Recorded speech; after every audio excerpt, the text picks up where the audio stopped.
last time, we opened with our party arriving on the Isle of Craven's Bone, all hoping to enroll in Bravehollow, a guild for would-be adventurers.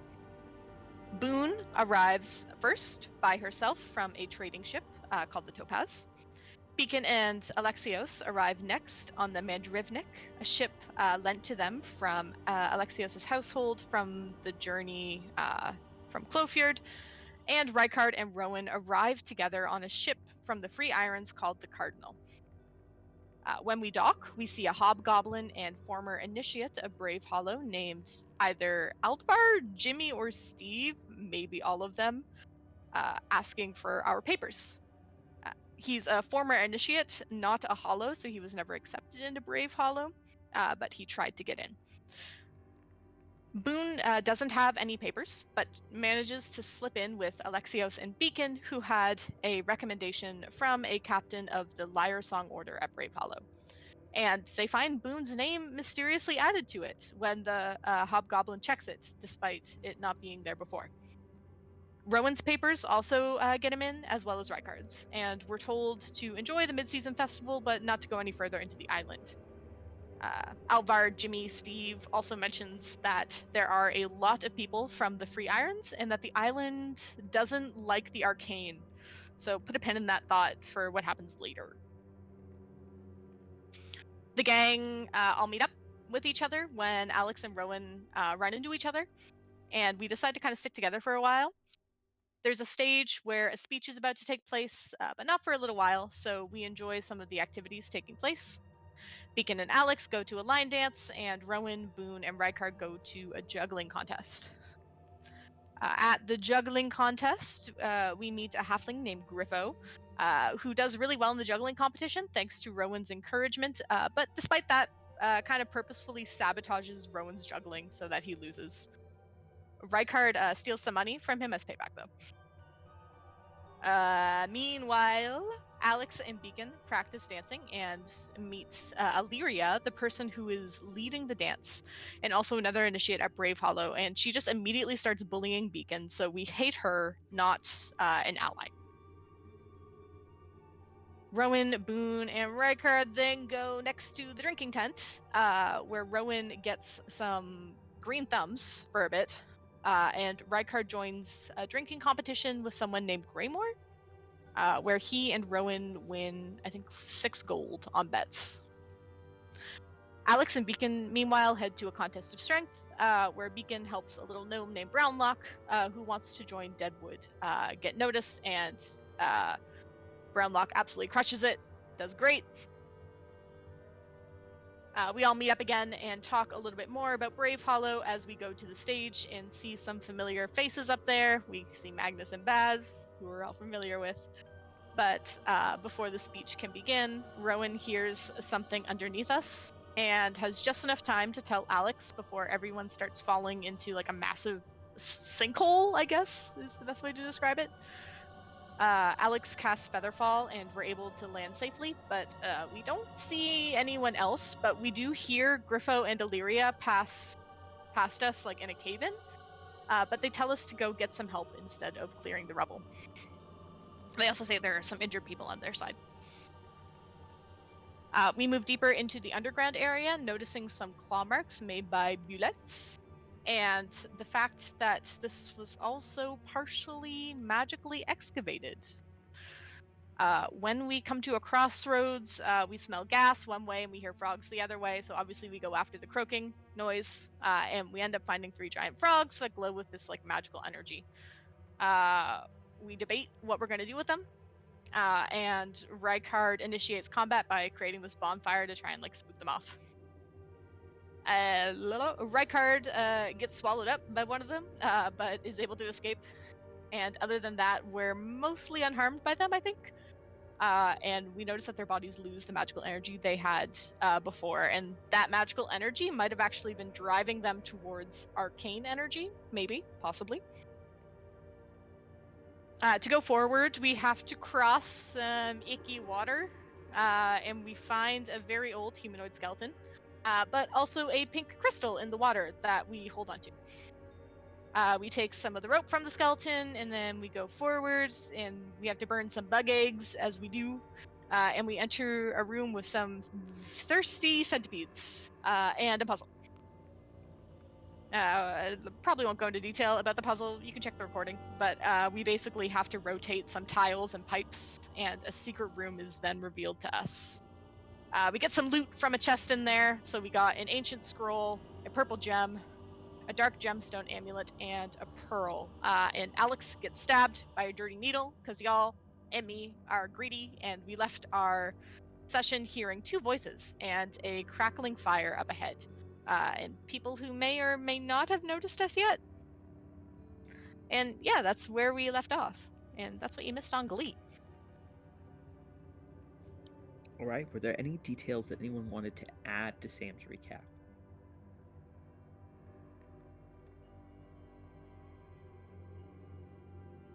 I have a question.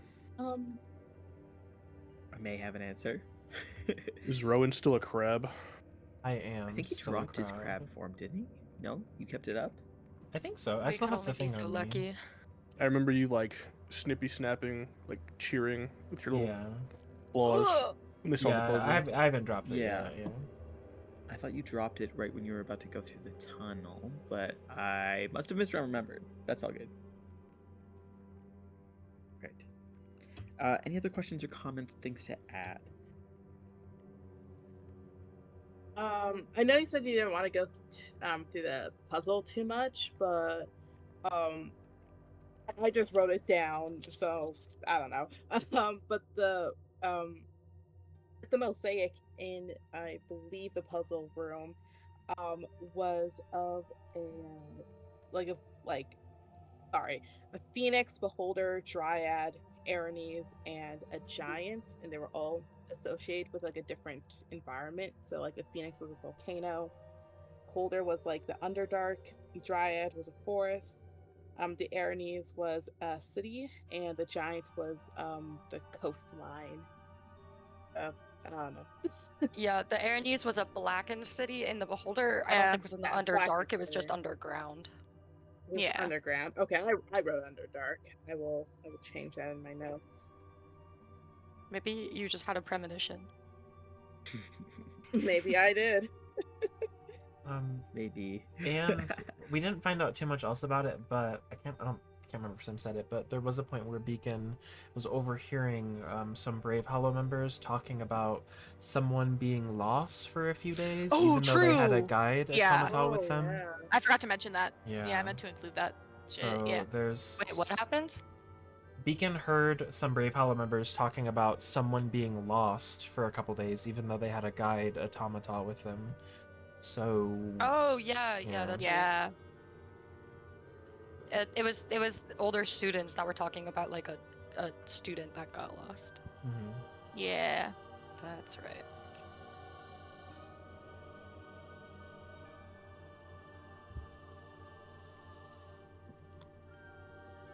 All right. So,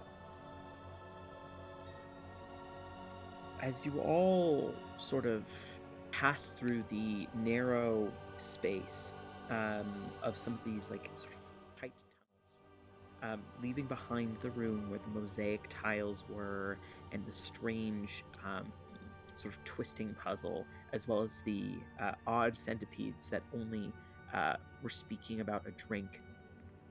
Rykard, as you produce flame or conjure flame in front of you, the bug eggs light up, each popping like a pustule one by one and leaving a slight orangey gloop along the sides of the cave walls, as well as pooling at the bottom of the floor. Up ahead, you heard two voices and the sound of a crackling fire. Rykard, you recall that you heard somewhat of a conversation. It sounded like an injured individual, as well as somebody telling them to just sit still.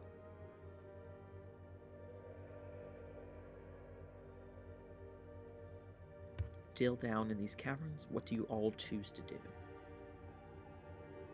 Still blasting, the bugs off the wall. I'll just yell, coming through, as we continue going forward. I think Beacon will be kind of close behind you, Rykard, as we continue forward. Yeah. Alex will be in the middle and just yeah. As we kind of proceed through this, I would like to voice an observation that I've made. Wait, are we trying to be stealthy? We're not trying to be stealthy about this, no? No, I just yelled. I don't think No. so. Okay. No. Okay. Um. oh, Again, this all kind of feels a little bit intentional. As we were doing the puzzle, I kind of got to thinking about what we have seen so far, and I cannot help but notice that there are some themes to what we've been doing. Perhaps I am connecting dots that are not there, and this is all coincidence. But these encounters we've had seem to almost correspond to particular orders at the Bravehollow, perhaps. In last room, we encountered these like giant frogs and polluted water, right? Which are like signs of the natural world. Uh, and from my understanding, that is what those in Deadwood order study. And then in the last room, we had to use logic, which is something valued by the Order of the Vermilion Crest. And we also collected something in each room, almost as like proof that we have traveled through them successfully. And then up ahead, we hear voices, and the Lyre Song Order that Beacon and I intend to join is about negotiation, eloquence, and diplomacy. Um, Again, I'm not really quite sure. But what are your thoughts on that? Yeah, maybe. I agree. It could be a test, but so this is quite a dangerous test. I agree, which is why I'm not entirely confident about it. But I feel like but we can still maybe use this to our advantage when we exit, if we want to make a case for which order we would like to join. So maybe if there is like an order that you intend to join, maybe you could carry at least some of what we found in the corresponding rooms to the correct order. If I am right, it could give us an edge, and then if I am wrong, it won't necessarily hurt, I do not think. But we should keep an eye out for opportunities to prove our talents and how they might benefit the order we wish to join over coming days. That sounds good to me. Boone is just trying to remember what you said the different orders do. Rykard just blinks at you slowly, one eye at a time. Okay. All right. Good. Good. Rowan still crab, Yeah. right? You said that you were interested in Deadwood, yes? So perhaps you can keep that pink crystal when you have hands. Oh, okay. So you think it's like a test for us or for anyone? I don't know. Like I said, it could be a test, it could not be, but I do think that what we've been doing kind of corresponds to what someone in that order might do. So, like for example, we saw the frogs. They are the like I don't. That is like what the Deadwood Order is about. And yes, Frogs? like natural frogs and um water. I don't know. I wonder if we're The doing natural well. world. Maybe we should have saved those frogs. I would not know. Well, I feel like that's a no conversation saving them we're now. having. Yeah, when they're not trying to kill us. They did try to kill us. That is a good point. I look down at my crab claw sadly. Was there anyone who was interested in joining the Vermilion Crest?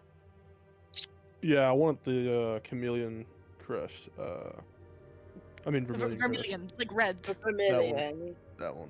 Yep. Right. Okay, maybe you could take the scroll then. So, grab it. Just don't hold it in that hand with the fire. Put it in my bag.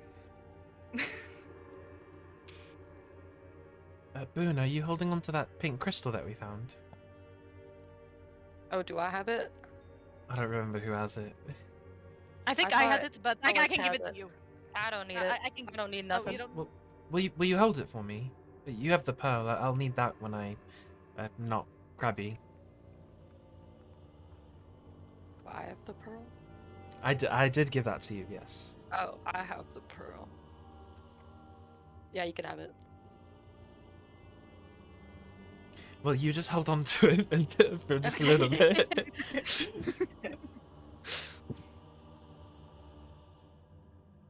Should we keep moving Okay, forward? let's just see what these What are voices we are. doing, Yeah, let's just man? yeah, let's Yeah, just let's keep go. going.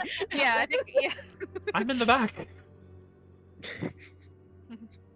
How are you keeping All up right. with us? Walking sideways really fast. Okay. Don't on top of the underestimate the ceiling speed right of a now. crab. Ew. Fast Now, enough. as you start to round the corner of this like opening space, as the space opens up ahead of you, you see that Rykard, you're at the front here, so I'm going to ask you for a perception check, please. Alrighty.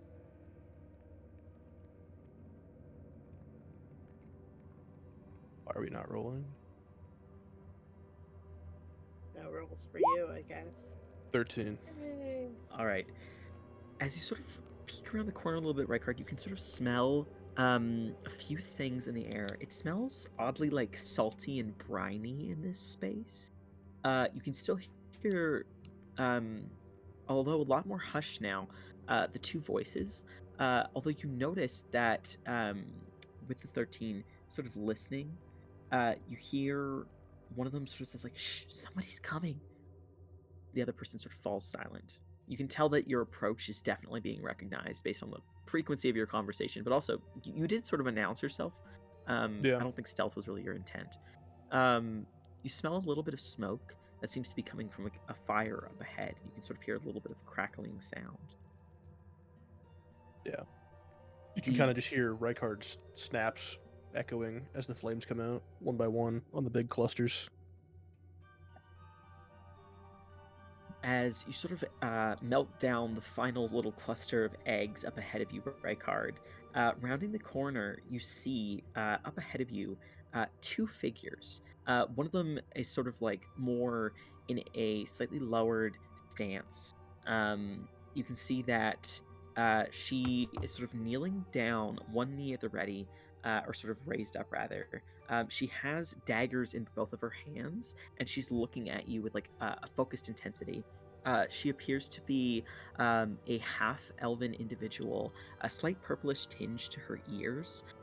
She has sort of almost like slightly crazy, almost wild-looking brown hair with one slick white streak near the side, all sort of pushed back. She looks kind of young for a half-elf, and you can see that she's sort of standing between you and what appears to be somebody just behind her. You see an injured,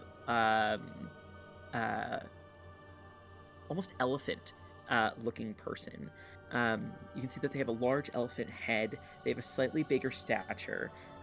They're like lying down, gripping at their side, and you can see there seems to be some sort of almost like bubbling, almost acidic injury on their side that they're gripping at.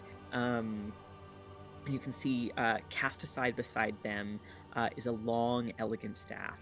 The two individuals, one of them, that being the injured elephant-looking individual, is wearing a very ornate, almost formal-looking outfit, covered in a deep, rich ruby red and a pale, opally, almost shimmering color. And you can see that the other individual seems to be wearing like elegant-looking armor. It appears to be quite light, almost leathery, and you can see that it's covered in a bunch of different colors. The two individuals look at your direction almost like skeptically or cautiously. Again, the half-elven person does look to be like prepared for a fight or anticipating one. I guess coming out of the tunnel, one final burst of flame, and Rykard steps through. Then he sees the. He said it was an elephant individual. there's an elephant-looking individual, so a loxodon, and Yeah. a half-elf. Gotcha. Jeez. What happened to your friend there? You see, in a moment of hesitation, the half-elf glances quickly back towards the loxodon and then more firmly back towards you. She sort of re-raises up her daggers and she says, "What concern is that of yours? Who are you? What are you doing down here?" Fell down here, I guess. He looks like shit, man. Is he alright? What's going on? Roll a Do you need some help? persuasion sorry. check, right card. Alright. Just for to see what sort of energy or vibe they sort of get as you speak out Rancid to them. vibe. They smell the pot from where they're sitting. Ugh, a man. The man. half elf sort of narrows her eyes. Although it's sort of dark in this space, and the small sort of campfire that's behind them is casting shadows. You can't quite see her eyes super well, but there seems to be like almost like a slight darkness to her sclera, and this weird intensity of the look that she gives you, Rykard. She doesn't seem to fully trust you, but she sort of tilts her head to the side, like she's gesturing her head for you to move slightly further inward in the cave, but still stay away from the Loxodon. I'll move up. Not because she's allowing me to, but just because I'll do it. She sort of looks behind and sees the rest of you and sort of seems to think maybe she's outmatched or something to that effect. She gets a little closer to the Loxodon, keeping the daggers raised. Dude, calm down. Put the knives away. She shakes her head very firmly. Beacon, is there something that you could do? Beacon is quite the good healer. He could help your friend. It looks like he's quite injured, or they're quite injured. She sort of looks towards you, Beacon, and says, Are you a cleric?" Not quite. I'm more of a paladin. But either way, I should be able to help your friend. I have a spell that might be able to do so. But what exactly happened? The Loxodon sort of reaches out a hand, puts it on her like back leg, and sort of says, "Please, put away your daggers. There's no need to get in a fight. If they want to help me, well..." She sort of lets out a deep, almost like annoyed sigh, and quickly slots them away and nods for you to come a little closer, Beacon. Alright, yeah, I'm gonna a bit closer. As I look over the wound, what does it look like a laceration? Does it look like a chemical kind of thing? Like, Go ahead and roll medicine. can I check. tell what caused it? Medicine. Oh, I forgot I'm bad at medicine. Okay, it's fine. Dr. House is in the building. He starts More pounding about Vicodin fights. and insulting Yeah. people. It's lupus. The most Exactly. adorable thing. Oh my god. Lupus. I forgot. Looking over at Beacon, it doesn't seem to be like a slash wound, and you don't see any like blood per se. However, the wound almost appears like the clothes that the Loxodon is wearing almost look like they fused with his skin, and you can see that there's like a blackish mark that seems to be soaking and sort of seeping throughout his fine opal and red clothes. God, what caused this? Creature down here. That's why she's so on edge. You can see that the half elf sort of crosses her arms at that. Is it like a puncture wound? Sorry, I didn't mean to interrupt you. Are you coming over to take a look, Rykard? I'll take a step or two forward. You can see that the half elf, she doesn't stop you, but her eyes are sort of like watching you and following you, Rykard. You can tell that your initial impression that you gave off was not one of comfort. She does not seem put at ease by the situation or by your large group. But as you approach and you take a look at the Loxodon, who is sort of right beside the fire, you can sort of see that it's illuminated a little bit. Go ahead and also roll a medicine check. 17. 17. Taking a look over it, you see what appears to be a large puncture wound. There appears to be poison sort of seeping from the injury. And now that you take a look over the Loxodon who's lying down, you can tell that they seem like they're not really, or rather that he seems like he's not really able to move very much. The wound looks quite deep, and you can tell that there's like some blackened veins along the side of the Loxodon's face. They look very, very injured.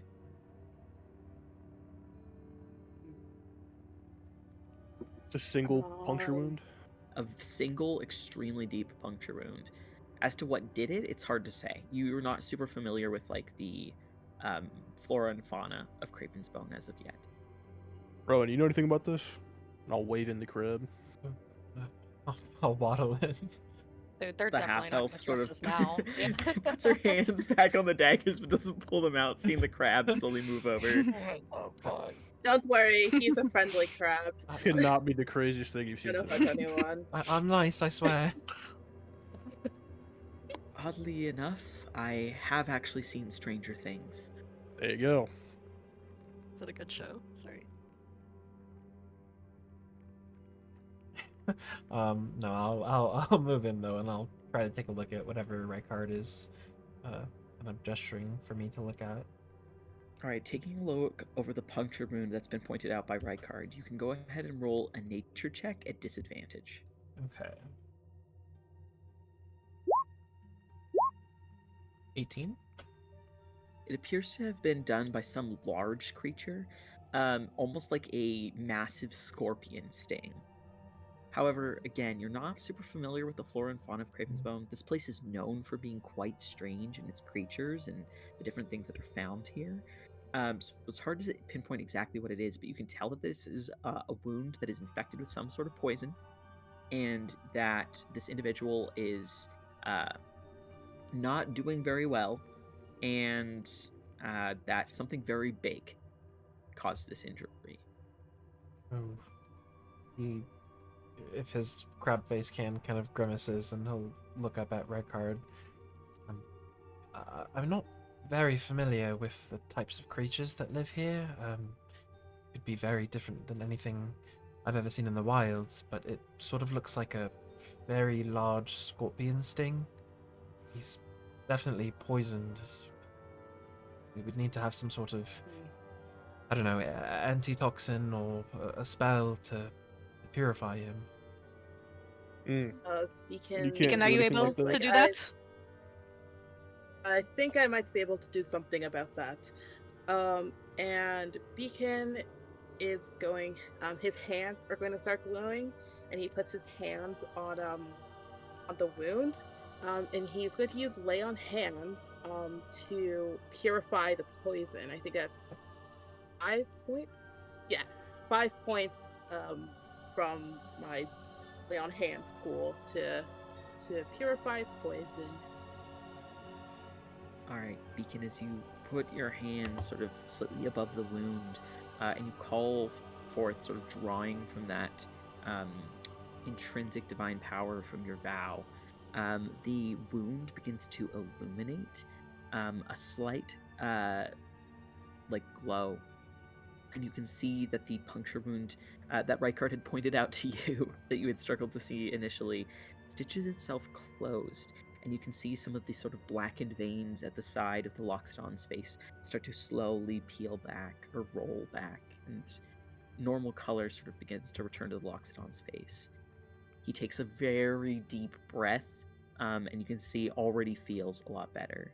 The half-elf sort of almost like flops down to the ground beside the Loxodon in relief, a huge smile on her face, as she sort of looks around all of you and gives a big nod and smile and says, "Oh, thank you so much. I'm sorry. There's so many things down here that have just been trying to kill us, and You have nothing to apologize. No need to for. apologize. I don't think you could have killed me if Jinx. you wanted to.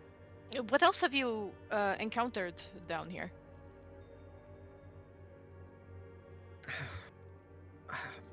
Lots of different creatures.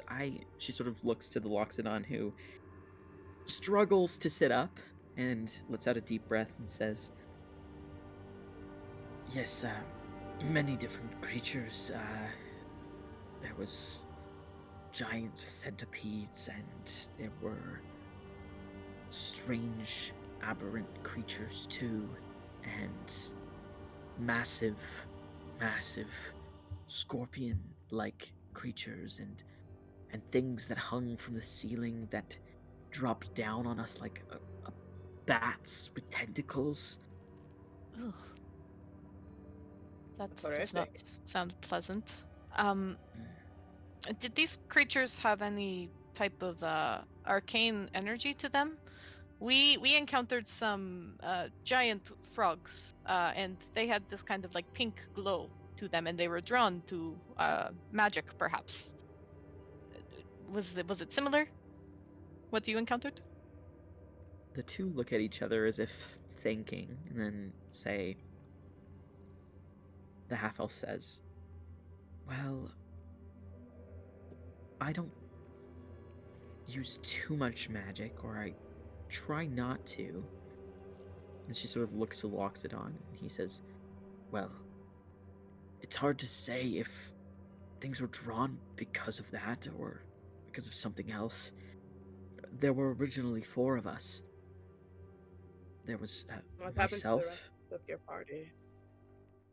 Well, there was myself, and then there was Gwen here, and there was also Deimos and Ceres.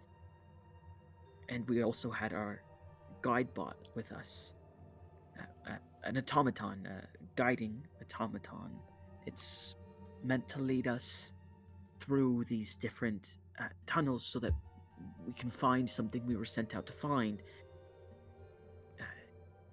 We lost the guide bot in a fight.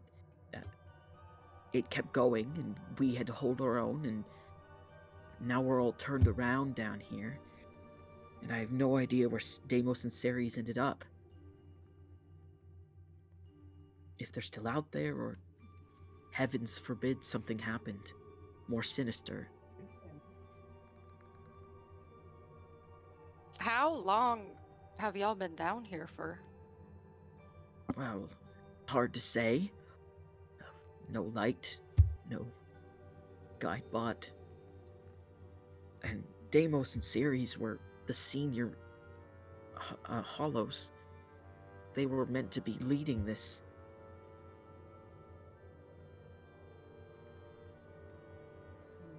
I mean, Gwen here wasn't supposed to be down here at all. She sort of looks Why a little not? annoyed at that. Well, she's not officially part of the order, but... Oh, well, neither are we, to be honest. Oh, so you guys shh. are with the school. What school? Bravehollow? Right?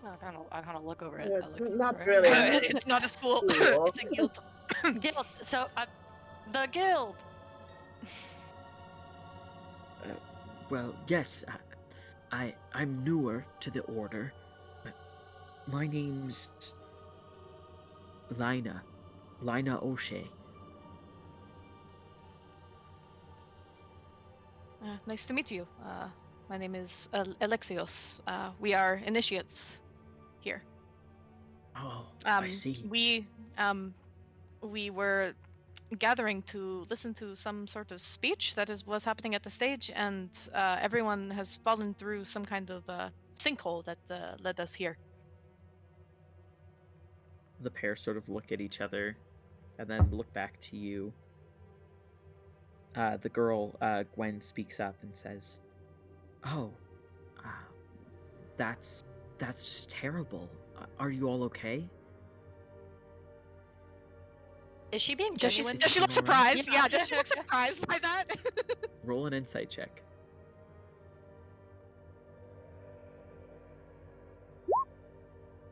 Ooh, 8. Oh, twins! Amazing. It's hard to say. You don't know this person very well, and she's not the easiest to read. So, what set of tunnels did you guys come from? Well, unfortunately, that's just the thing. We don't know how to get back out of here without the guide pod. Ceres and Deimos had a map in case something went wrong with the automaton, but as I said, we've been split from them for, well, we don't really know how long. We were sent down here to find an ancient scroll.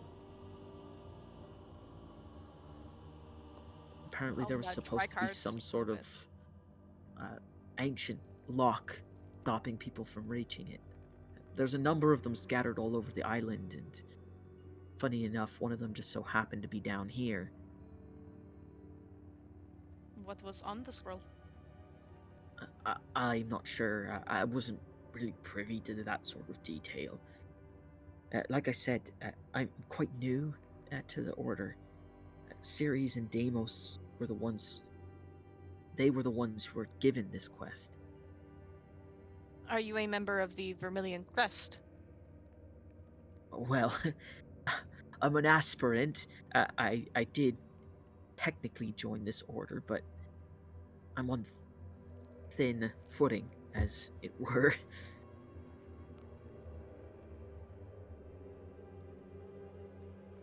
Kind of just look to Rykard.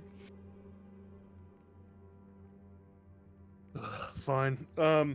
We found a block of some sorts, and we found stuff inside of it. And I found the scroll. They found the scroll, but they gave it to me. So that's my scroll.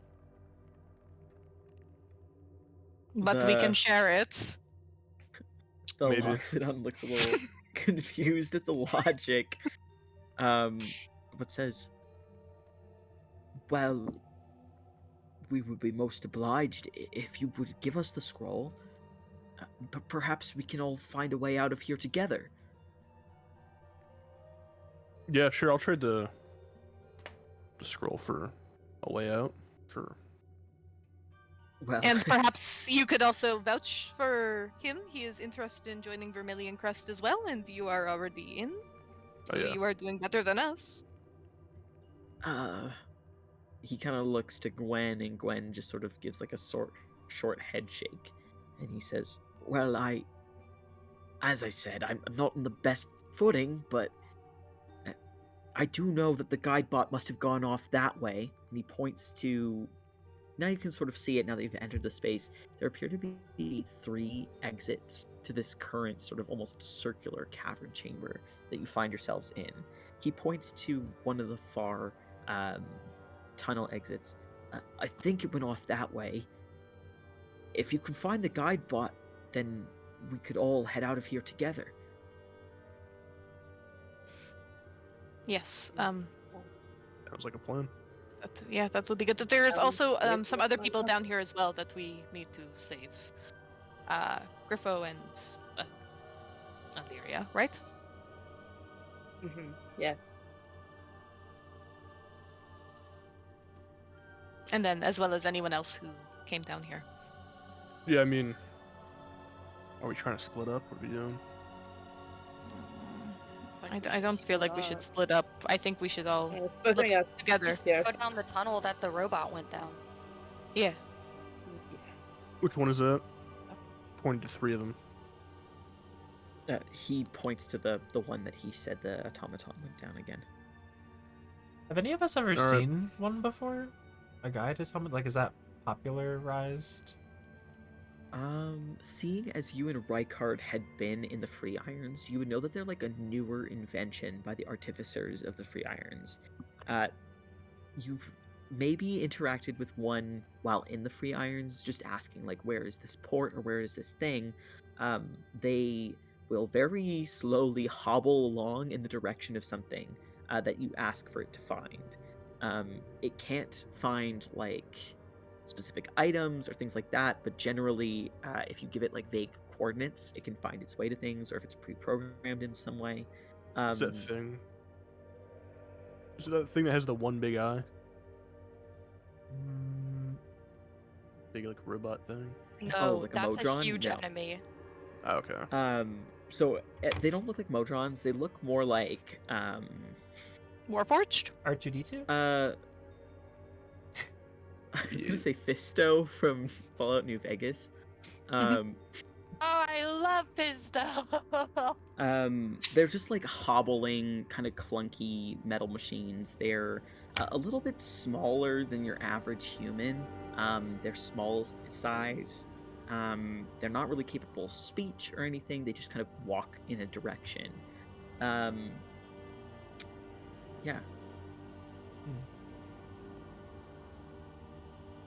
All right. Well, if it went down that Well. way, I guess we go there. Hmm. Are you guys following us?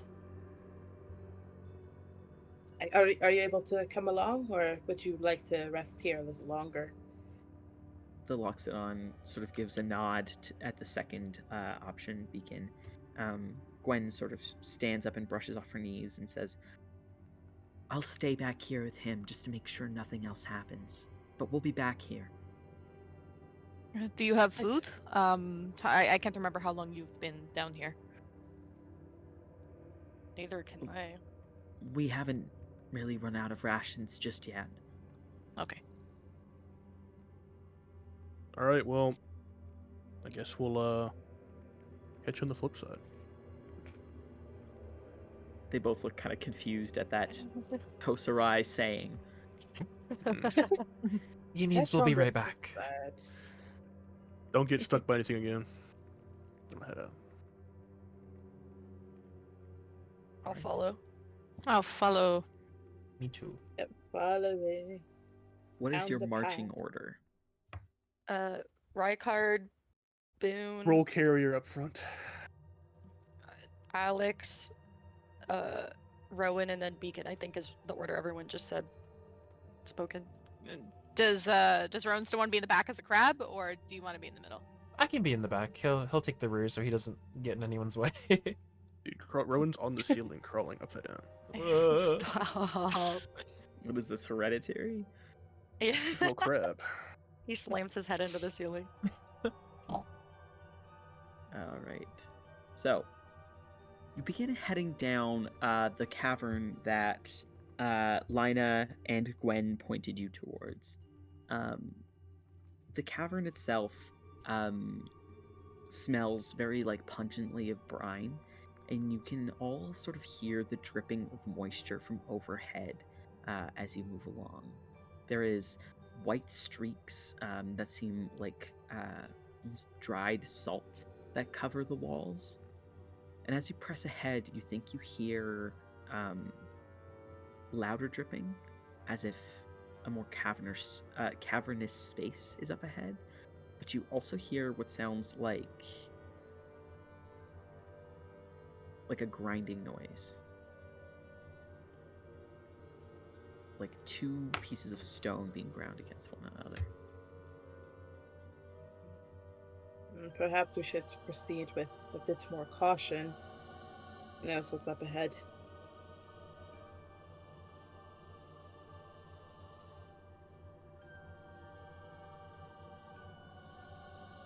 I And would agree do. with you, Beacon. I will slow down my steps and Slower. try and be stealthy. Right? I'd like to If be a you're bit more attempting to be stealthy, can everyone go ahead and roll stealth? Beacon, I think that... Are you wearing heavy armor? Yeah, I roll at disadvantage. Yeah. It's okay, our rolls are already. Nope, it's fine. It's not gonna work anyway.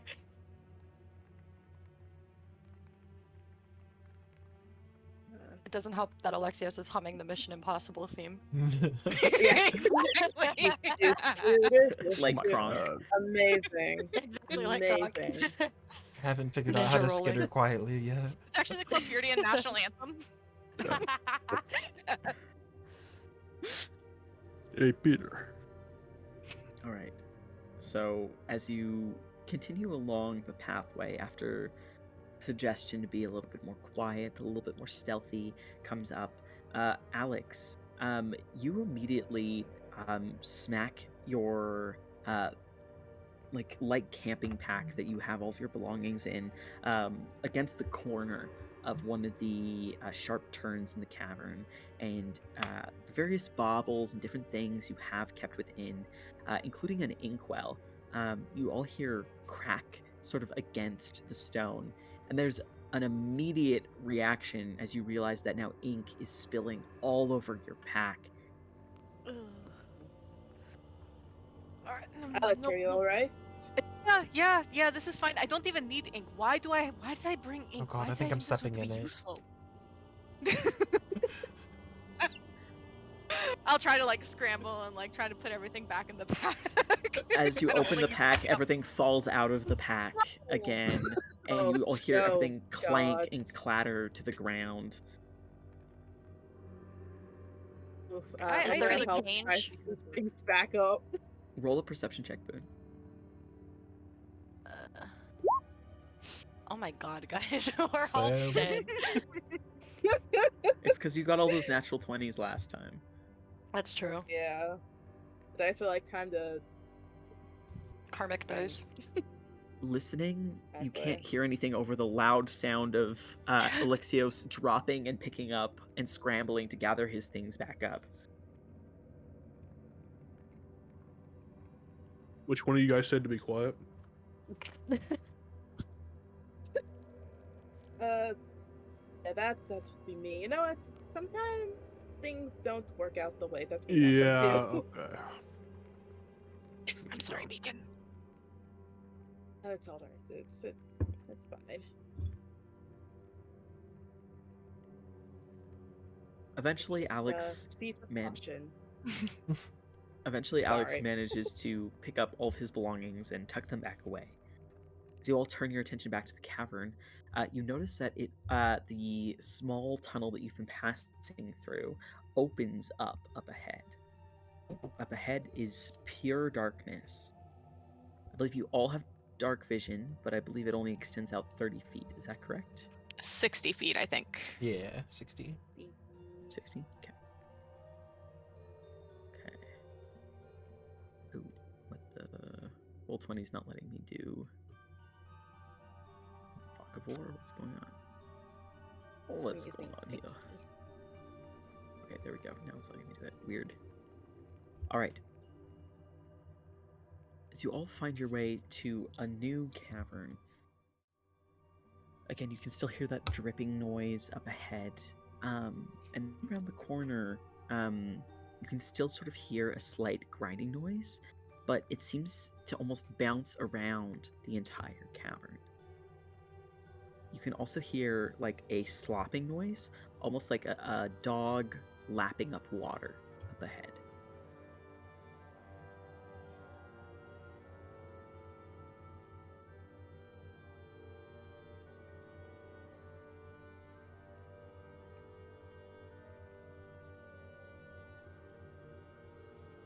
Are we supposed to be I'm able sorry, to Harry, see? did you say? Yeah, did you say it seems like we're in a big room? The little tunnel that you're in is about to open up to more cavernous space. Okay. And it's pitch black. Mhm. When we enter into the larger room, can I cast Fairy Fire? Fairy Fire has, I believe, a 30-foot cube. I don't know if you need to 60-foot cube. Or it's 60 feet forward or a 20-foot cube.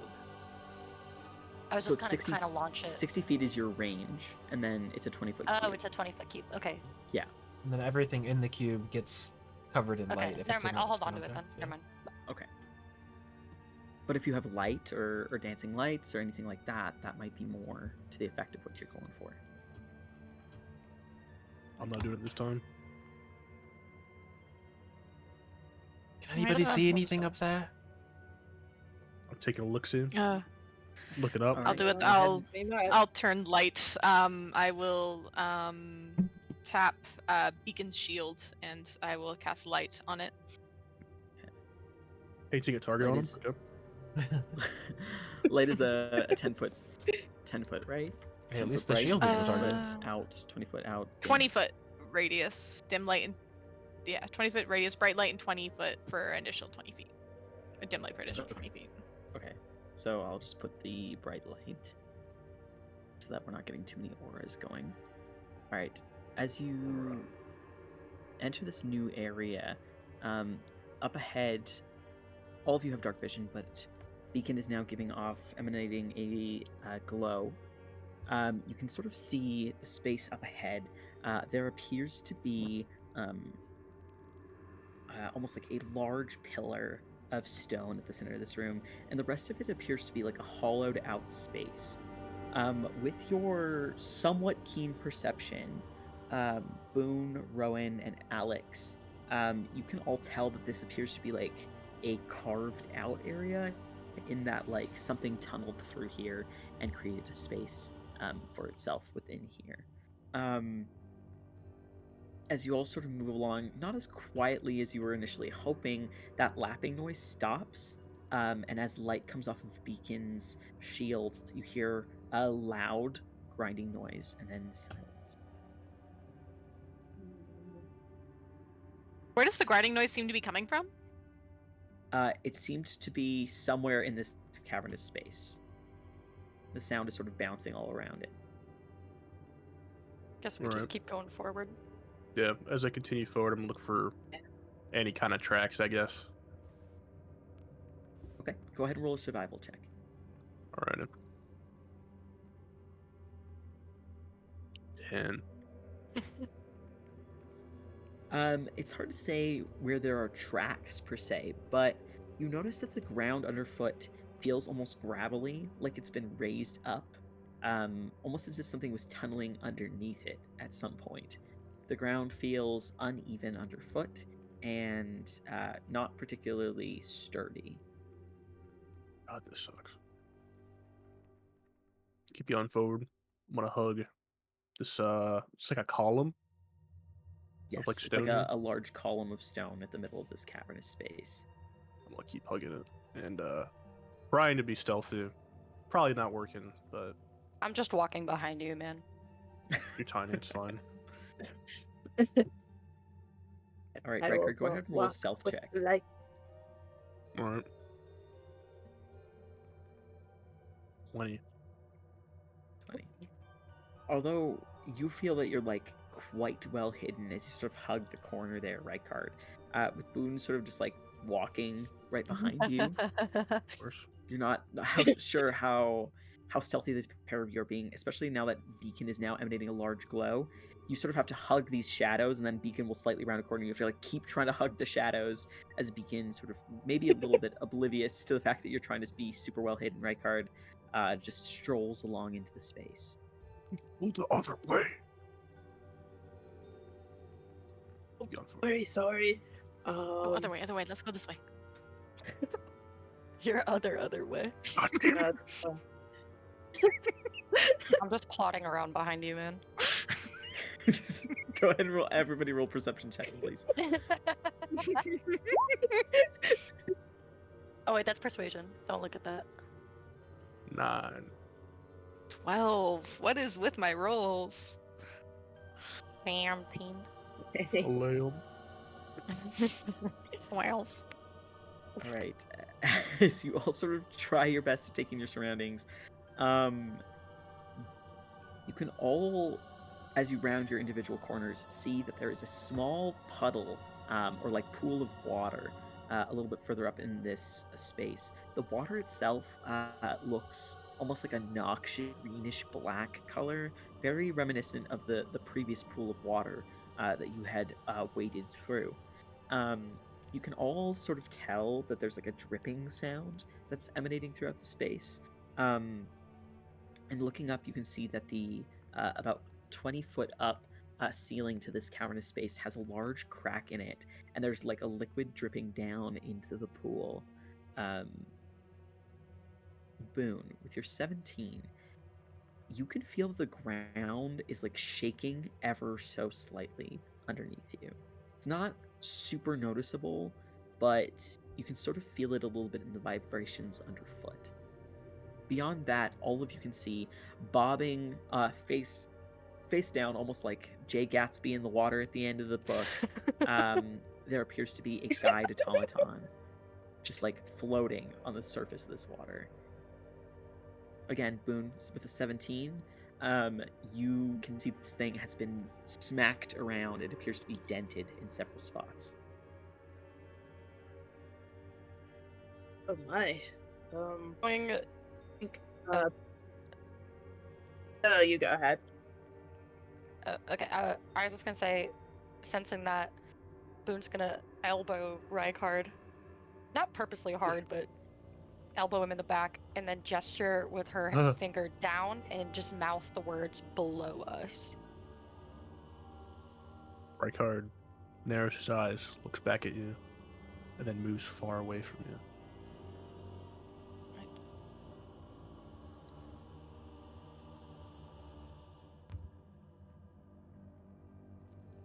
You run away. All right, Beacon and Alex, you're up top. You're separate from the other three. You don't know what realizations Boone is having. What do the two of you like to do? Absolutely not. No, absolutely not. Beacon's gonna. You go ahead, Beacon. Sorry. No, I was just gonna say Beacon is going to see the automaton, and he is going to make his way towards it. I will Pulling follow. out how they work. It's like, is this like a deep pool of water, or is it just like a little puddle? It's pretty. It doesn't seem crazy deep. It's like about 6 feet deep. Oh, okay. Does it look like the Oh, water it's that we Gonna saw give it a earlier? Yes, it looks exactly like the Yeah. previous water that you had Yeah. waded through. Please stay away from the water a little bit, Beacon. It looks like the same one as before. Alright, will do. Yeah, I'll just try to step like around it to try to get to the. All right, could you automaton. stop moving your token for a second, please? Yeah, sorry. I'm gonna move you Harry back said over encounter here time. as Rykard rushes away from Boone, What the and hell? as Beacon rounds the corner, oblivious to whatever is going on a little bit further below, and finally spotting the automaton. The rumbling underfoot almost comes to a stop for just a second, Boone, before a bursting sound happens as chunks of ground go flying up in the air as two Bulette pups pop out from under the ground where they had clearly been hiding and laying in wait for whatever was making all the noise and interrupting their drinking at the watering hole. I need everyone to go ahead and roll initiative, please. Oh my Ah! god. Puppy dogs. Oh, Puppy God. dogs. What the hell? Oh, I forgot to collect my token. Sorry. Before I did Right. that. Right. Rykard again. did not do the stingray shuffle. Deleted it. I was over to Yeah, you. because, sorry, there was like 20 of them on my screen for some reason. Oh no. Jesus Christ. Little puppies. Don't worry, there are not They're 20 so stinking enemies. cute. Wait, Oh. so I need to right click my. And if you just highlight your Like, token highlight first it, and then and initiative. then roll. I'll change mine, but I can't. Oh, I go already back up there. rolled. Yeah, I'm gonna change mine too. Yeah. Ooh. Okay. I like this. No, I only music. got 14. This is a jaunty little tune. In the jungle. Oh, nice. That is sick.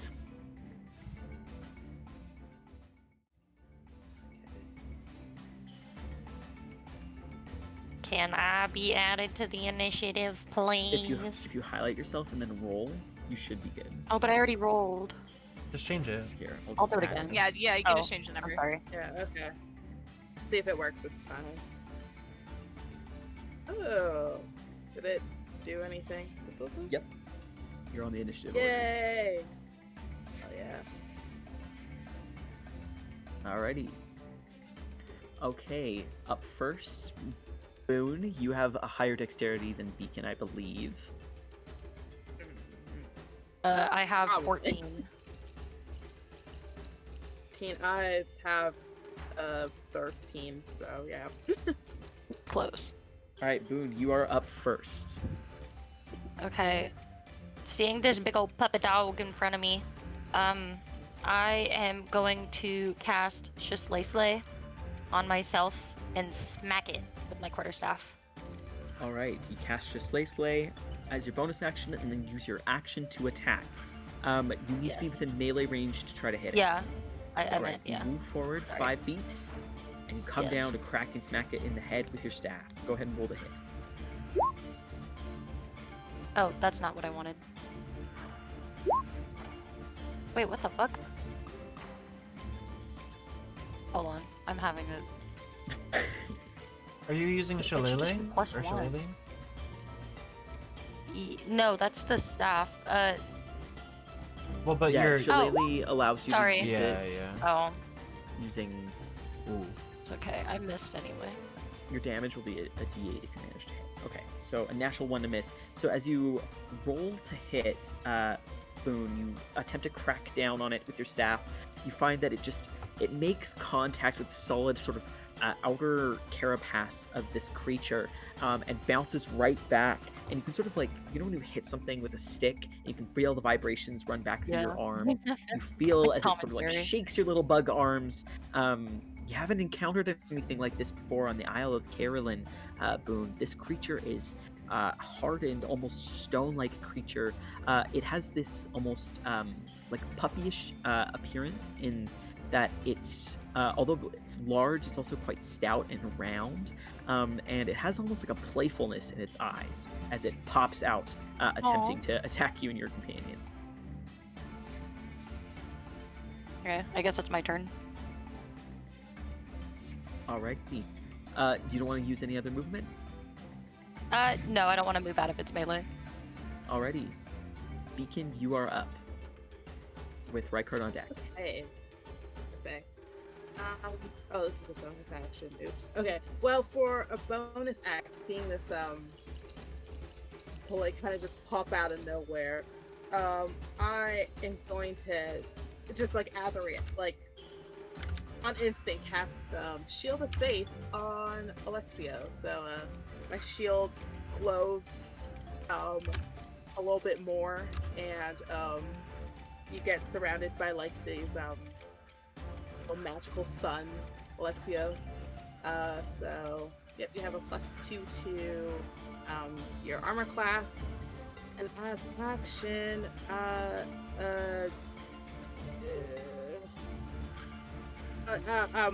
try to smack this one with my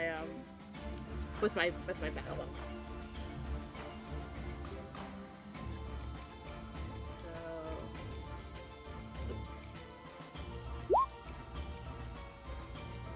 Does a 17 hit? Yes, a 17 does hit. Okay. Yeah, I do that, and then that would be, I'm only holding it with one hand, so 7 points of slashing damage. Okay. Are you attempting to use Topple? Yeah, I'll try it. I will attempt to use Topple. Alright, it's a con save on their part, right? Yeah. Does it work on large creatures? It doesn't say. Okay. Alrighty. Let's roll a con save. 20. Yeah, I don't topple it. So as it pops up from underground, narrowly avoiding knocking both you and Alex into the pool, you sort of slash down towards Billette, but it manages to sort of like let out a little bit of like a squeak, almost like it's a little shocked that you attacked it. It's still up, and it looks a little like annoyed or frightened.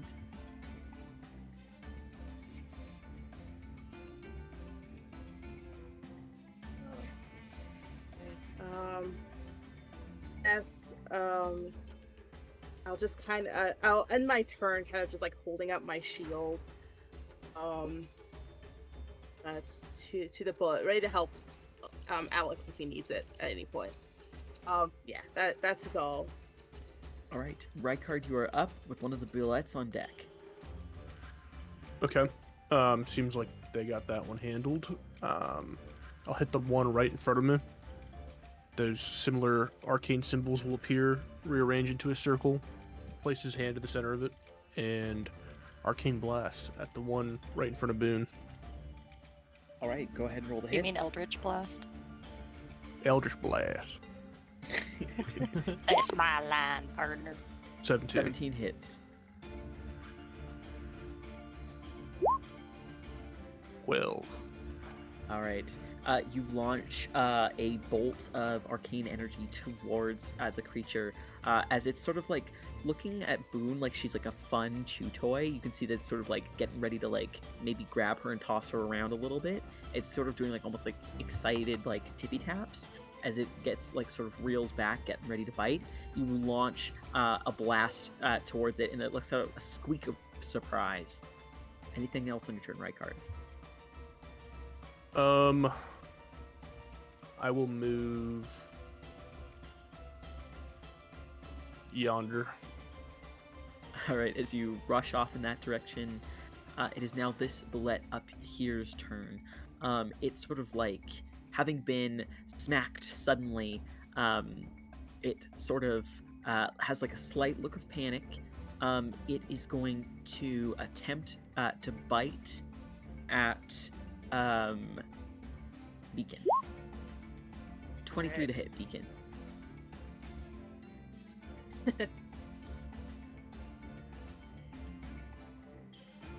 I'm Could assuming I that hits. could I Yeah, use no, my that- reaction to sorry. silvery barbs that? Sure. All right. 18. Pretty sure that still hits. Alrighty. Yep, that And I will give the hits. advantage to Beacon. Thank you. The Bulette sort of reels its mouth back and then does a really hard chomp right on your butt, Beacon. As you're sort of coming like off of that swing, your body has sort of twisted slightly. But Bulette, with a surprising amount of like deftness, spins around and bites you right in the ass, really, really hard.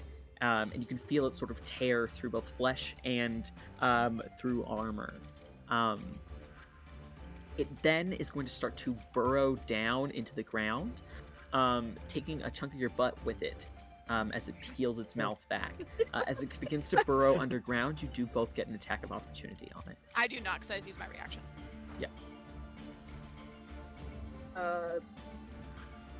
Yeah, I'll try to hit it again. Just be like, oh, Alright. damn it, just try to smack it. All right, roll the hit.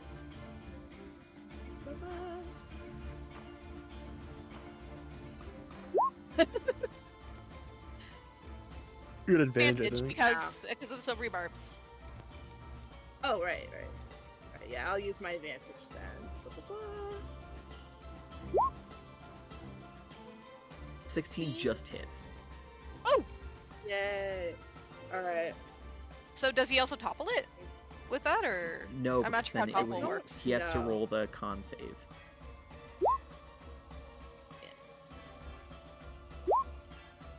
And it gets a 20 on the con Yeah. save. So you deal 11 more points of damage to it. It lets out a little yip, and then it sinks down under the ground and it vanishes from sight. You can see like chunks of earth and ground get knocked out of the way, and you can sort of like, for just a second, you see a trail of dirt sort of popping up, going in this direction. But then you lose sight of the Bulette. All right, Rowan, you are up with Alex on deck. Okay. I think Rowan maybe potentially feeling slightly guilty about how the frogs were handled.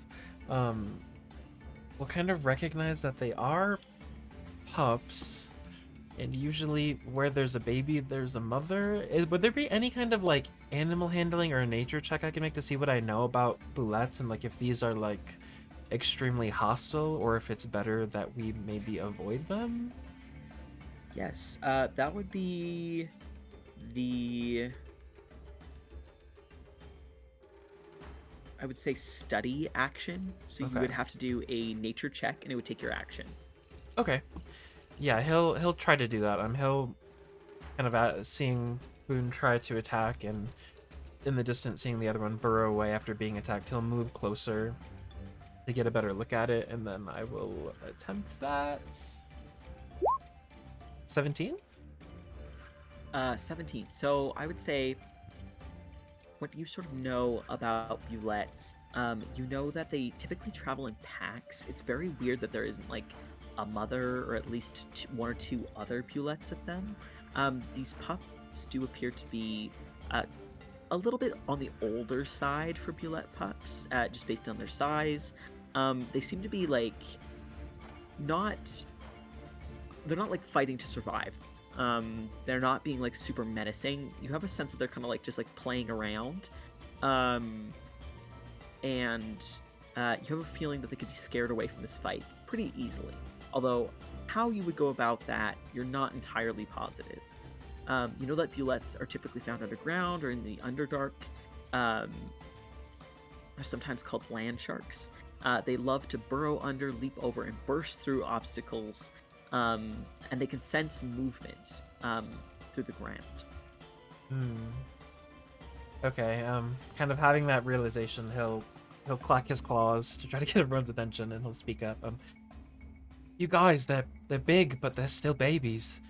There could be a bigger one somewhere. Maybe we should just run or scare them? And then he'll just kind of stand next to Boone and start like menacingly clacking his claws at the baby Bulette. All right. One thing I will say you'll notice with a 17 is as you sort of clack your claws, you do see it like it sort of like tilts its head to the side, hearing the noise. You know that as they're creatures that burrow underground, they follow strong vibrations. Oh, okay. Good to know.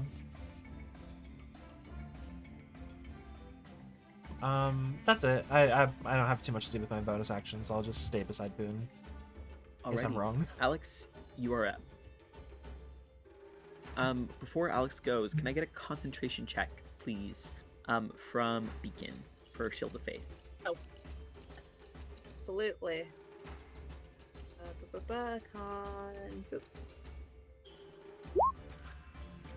15. You took, was it 14 points of damage? I took 17 damage. 17. Alright, so you succeed. Alright, Alex, you are up with the next Bulette on deck. All right. I will call out to Rowan and Boone. It looks like the other one is coming your way. Rowan, what do I do? It's following the sound. I don't know. Maybe we can distract it or lure it away. I think I might be able to do that. And so I will. So I just want to check the range on this. Okay. Okay, range is 30 feet. All right, so I will move a little bit this way. 5, 10.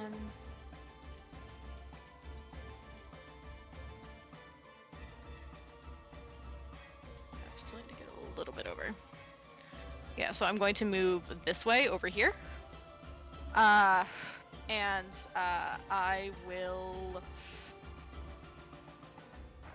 will point my hands toward the tunnel down there. And what I would like to do is I would like to cast Minor Illusion sound, but I want it to be like the rumbling sound in the ground that we heard before, and kind of cast it over in like over here. Okay. Just a DM's note, that is your like escape route. Oh, sorry, I thought we were heading this way. So you came from this way. Oh, sorry, I thought we came from this way. My bad. Okay, sorry. So can I change that? Yeah, sure. You 'Cause can I would have reverse gone. direction. Okay, I would have gone this way then. You could just make it down really far. They move on the y-axis. I think I have to be able to see it. Oh. Wait, we Alright, came in so- from this way. Yeah, we walked in from this Yeah. side. Yeah, you came in from that way. So that's the only way you know to leave this way. Oh, I see what you mean. Like that's your Okay, I that's see your what you path mean. back. Oh, okay. Yeah. Okay. Oh, right, and then that would be sending them towards Gwen and yeah. Okay. The injured party, yeah. so- Got it. Okay, so Want probably not that to. one. Good point. All right. Okay. Great. So yeah. So I will send the Minor Illusion this way then instead. I'm trying to create like the rumbling effects right. in the ground. Alex, can you roll a perception or not perception? Sorry, deception or a performance check, whichever you would prefer, at advantage for your minor illusion. I would like a deception check, please. All right, go ahead and roll. Ooh. Ooh, natural 20. Hey. All right. So Nice. immediately you all start to sort of hear this rumbling, and you two, Rowan and Boone, you can see that this one here, whose head sort of like turned towards the clacking of Rowan's hands, it now sort of like does a little puppy hop, Aw. almost like it's chasing its tail, towards this direction where you see its attention has been turned.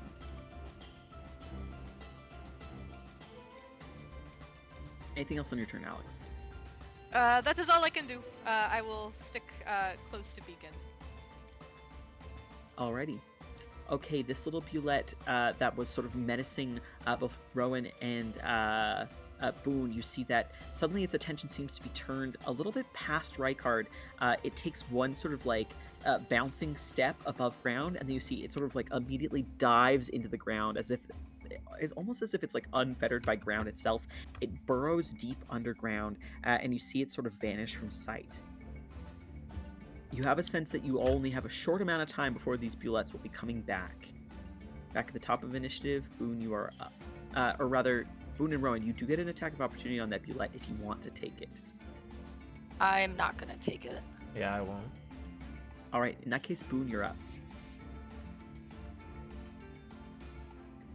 And it went deep underground, right? Okay. Yeah, it looked Harry, like it was deep underground. I know we're not allowed to fly. Can I hover? You can fly as long as you don't try to, like, fly out of these caverns. Okay, I'm just gonna. You'll see like the carapace on Boone's back is gonna open. The hard shell's gonna open, and these two big, but very thin beetle wings are gonna start behind her, and she'll over. And I would like to check out the automata now that the bullets are temporarily gone. Alright, as you fly on over, tell me how you intend to check out this automaton. Does it look like it still works, or does it look like it's beyond repair? You can roll either Arcana or Investigation. Ooh. Investigation is +1. Arcana. Oh, I'll roll Arcana. 18. Does it Alright. still have windows running? Looking over it, although it's damaged and face down in the water, it appears to be inert, but not like completely broken. You can tell that the Bulette pups seem to have knocked it around a bit. You have a feeling if it were to be stood up, it may be able to walk its way back to its original quarry. Can I try without touching the water? Can I try and pull it to the shore? It looks like it's like right there. You can on your next turn. So technically, you just okay. used your action to use the study of action. Okay. That's all. All right.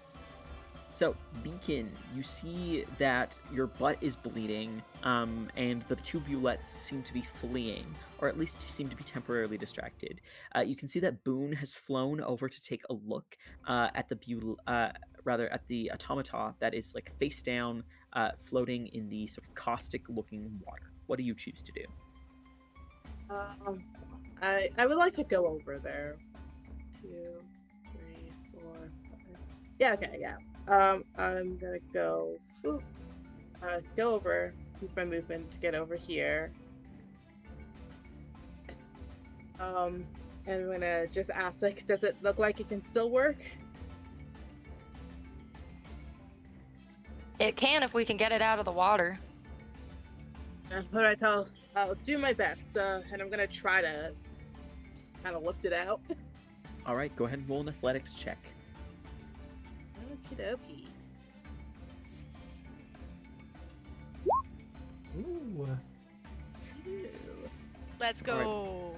With a surprising amount of deftness, Beacon, would you like to describe how you heave this heavy, sort of small-ish automaton out of the caustic liquid? With a natural 20, I'd say that you don't touch the water at all. Okay. Well, Beacon's kind of running on adrenaline. His ass bleeding. So he just kind of squats down. It was just like pure adrenaline strength at this point. Just yanks it out. Was able to just like yank it out of the water and pull it onto shore. With Yeah, just by like, I don't know, its automaton arms, just yank it and pull it over. All right, in a show of force and in a rush of adrenaline, you manage to heave the automaton out of the water and place it down on its two little feet right beside Boone. You see as it's sort of put back a drut and it's standing straight up, it like lets out this deep hydraulic sort of hiss, and then you see it has like a little pane of glass on the front of what you would assume would almost be its face beacon. It begins to like emanate a soft glow, almost like a flashlight beam, and it starts to stutter its way, walking back in the direction of Gwen and Lina. So, All right. Anything else on your turn? Yeah, I'm good. All right. Do any of you have any intent to remain in this chamber and wait for the Bulettes to return? No, I plan on dashing out of here. Hell no. Hell no. Right card? Nope. All right, in that case, we'll say that you all rush after the automaton as it begins to head back towards Glenn and Lina. As it begins to leave the chamber, let's take a quick 5-minute break. Ooh. Okay.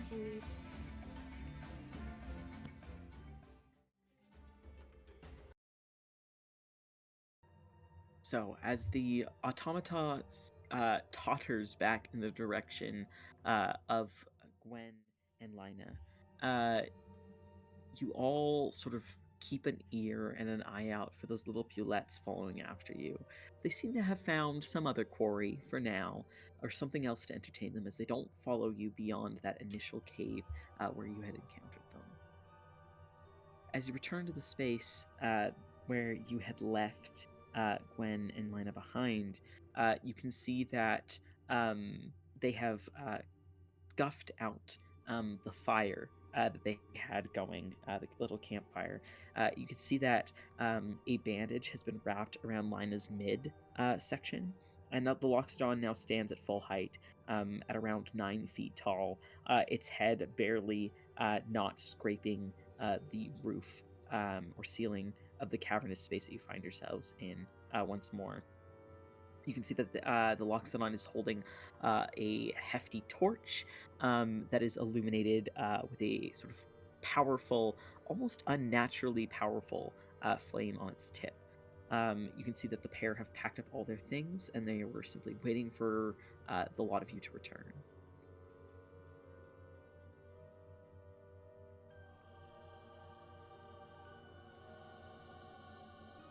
Yeah, I guess so. Hello. We have returned. We're back. We're back. Hello. Hello. I think we found our automaton. Lina gives a large smile and a nod. And he says, "Oh, and right in the nick of time. Perfectly.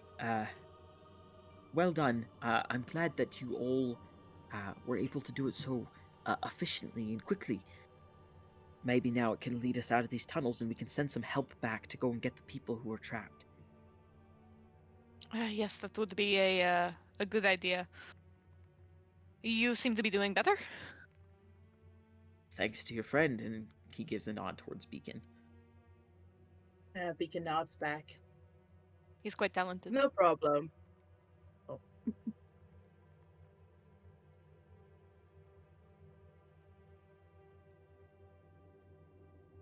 But yes, perhaps we should be heading back. You said the automaton would know the way. Yes, it'll take a quick moment of reprogramming for me just to make sure that it knows to take us back towards the surface rather than to wherever you found the scroll.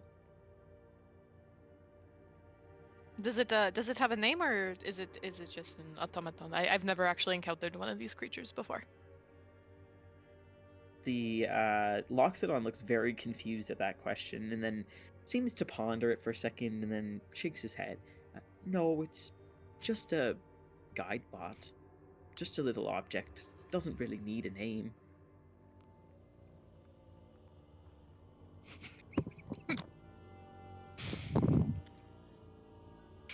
Oh, well, all right.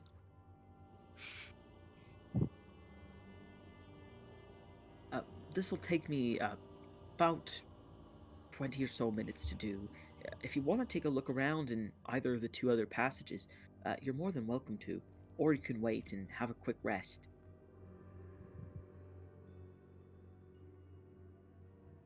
How is everyone feeling? Beacon, you got quite hurt yourself. Are you all right? Do you need some time to rest? No, I think I'd be fine. Rykard's already sitting down.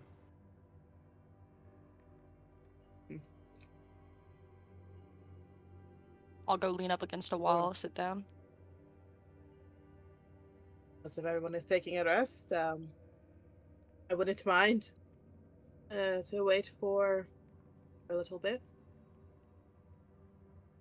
I am worried about, say I am a little worried about your other companions that came down here with you. Where's the last place that you saw them? Down any of these tunnels?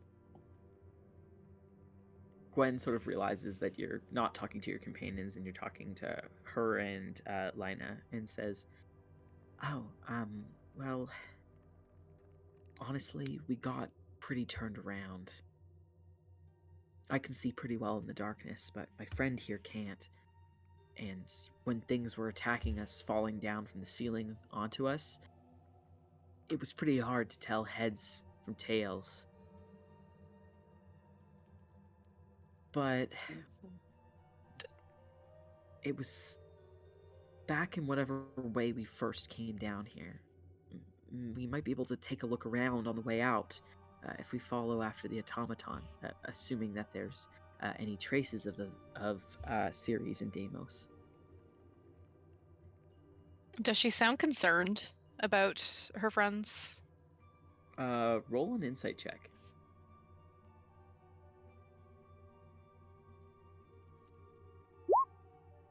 $18.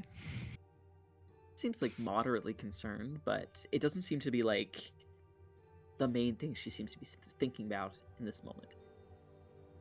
It's also hard to tell if her concern or nervousness is particularly directed towards the fate of Ceres and Deimos or something else. What did you find in the other room? Was the automaton all intact, all in one piece? Yes. Think we repaired it on the way here?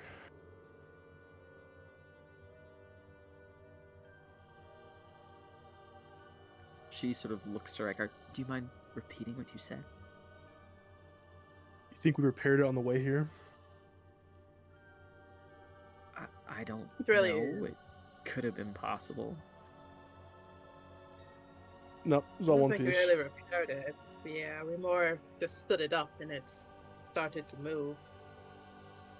There were some Well, I'm glad baby to hear that. bullets. It seems like they were tossing it around.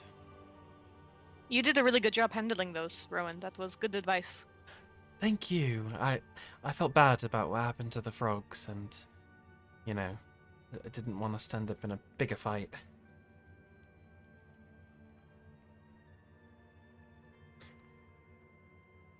How much longer could you stay like that?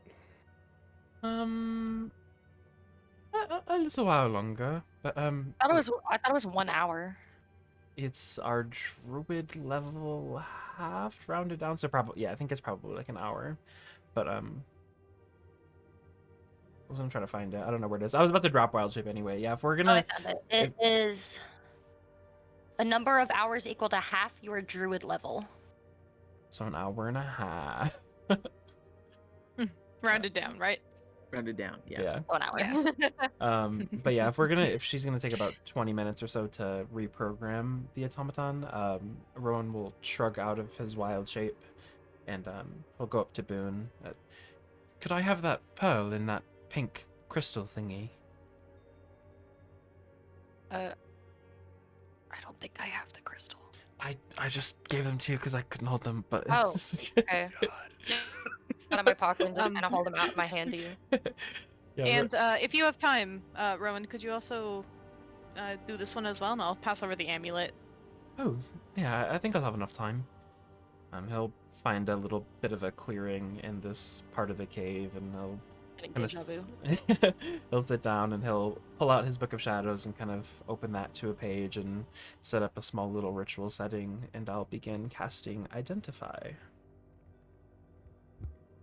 Can we hear the spell that you chant? What does it look like as you lay out what you need for the spell? Yeah, yeah. How does Rowan go about the casting of this? Oh They my don't. God. They don't all have spells, Madison. No. Oh, I wanted to hear some rhymes. Oh, trust. You'll get to That'll cringe school. your boots off. No, being as it's a ritual, it's a little bit more of a slower process. He'll light a candle or two. He'll get a small bit of incense burning, and kind of as he has a staff laid to his side, it looks as almost he's using the pearl as the focal point for this spell. So these kind of faint tendrils or threads of magic, kind of a white, a yellow, and a blue thread of magic start to funnel from around his staff and into the pearl. And then from the pearl, a bit more of a focused thread of magic seems to go into the item that he's identifying as he investigates whatever magical properties it has. So he'll start with the pink crystal, and then given he has 20 minutes, he'll do the amulet as well. All right. As Rowan starts casting this magical energy in this space, setting out his different implements and lighting the candles, laying out the different items to be identified. Boone, you have the highest passive perception aside from Rowan, and his focus is sort of on this actual ritual. You notice in the somewhat darkness of this space, the only light coming from Lina's torch, he has now like sort of sat down on the far side of the room and is tinkering away with the automaton. While you can see Gwen seems to be standing near one of the tunnels, like she's like listening for something. You see that where Rowan has sort of set up the ritual, you see ever so faint little veins of pinkish, almost energy that seem to glow on the ground underneath where he's casting the ritual. They're very faint, and they very much look like the veins you would see on like a human body, but extended throughout stone. And they emanate this very soft pinkish glow. Does it look like the kind of arcane stuff that we saw in the frogs? Roll an Arcana check. 16. It's possible that it was the same sort of magical energy, or it could be coincidence that they're both of a similar hue. However, the color that they sort of emanated seems very similar. I'll kind of look around the room. What is Rykard doing? I was gonna have Rykard go over and assist Gwen on keeping a lookout. Okay. What are Alex and Beacon doing? Making out. Oh, Yeah. Kidding. I was Sorry. thinking Take a picture. Throw up everywhere. Honestly, I imagine Beacon's just kind of like, not really sitting down, probably more just like lying down, just trying to like deal with the bite wounds. Yeah, Alex Oh, is sitting next to him. God. And I'll put my hands on you, Beacon, and I would like to heal you up a little bit.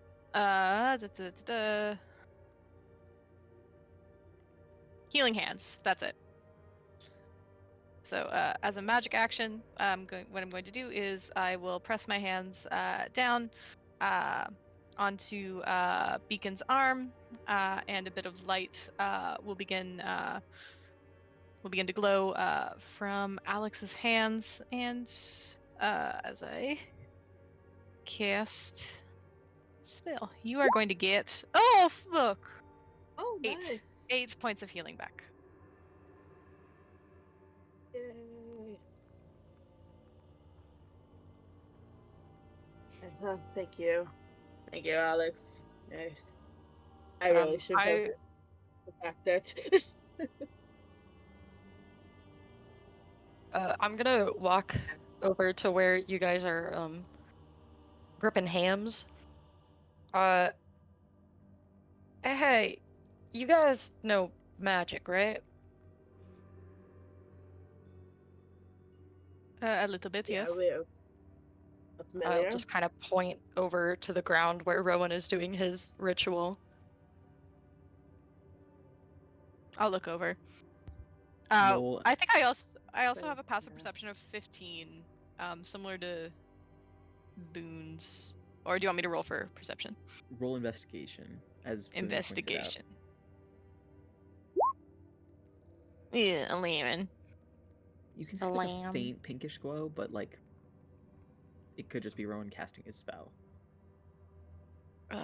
Rowan is casting a spell.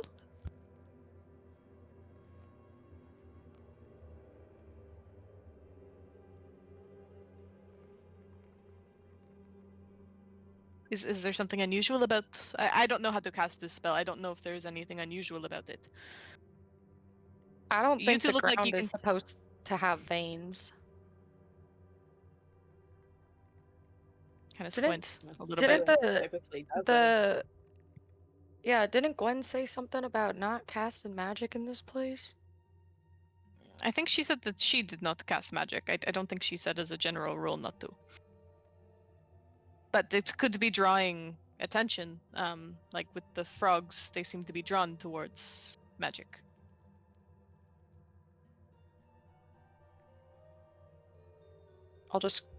I guess I'll walk over and I'll put a hand on Rowan's shoulder. You see it like as You should stop. as you touch him, the kind of thread of magic flickers, like he's losing concentration. What? Stop what? For why? I think you're attracting attention from something. I'll flick my eyes down to the ground where things are afoot. Do I see anything? Like if I look down while I'm casting? Go ahead and roll an investigation check. As you're all discussing this, Rykard, you were heading over to where Gwen was keeping an eye out. Yeah, I'm kind of trying to like sneak up on her so I can spook her. Roll a stealth check. 23. 23. Okay. You see that she's like standing near one of the entrances to one of the tunnels.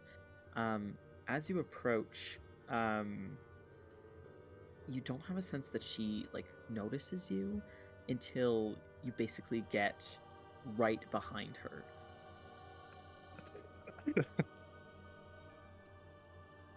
What are we looking for? She doesn't like jump or seem particularly shocked that you're there. She just sort of turns her strange eyes towards you. Now that you're a bit closer to her, you can see that she's got like a few. Her skin's like this weird tinge where it's like almost a little bit tan, but it's also got this like very weird purple undertone. And she's got these like white, slightly glowing freckles on her arms. As she like glances over to you, sort of giving you a little bit of a side eye, and then looking back towards the tunnel, she says, "It's worth just keeping an eye out. You never really know what's going to happen on this island, or where things are going to come from, what things are going to come from. Yeah, I agree. It's just best to be prepared, just in case." Yeah. You see anything?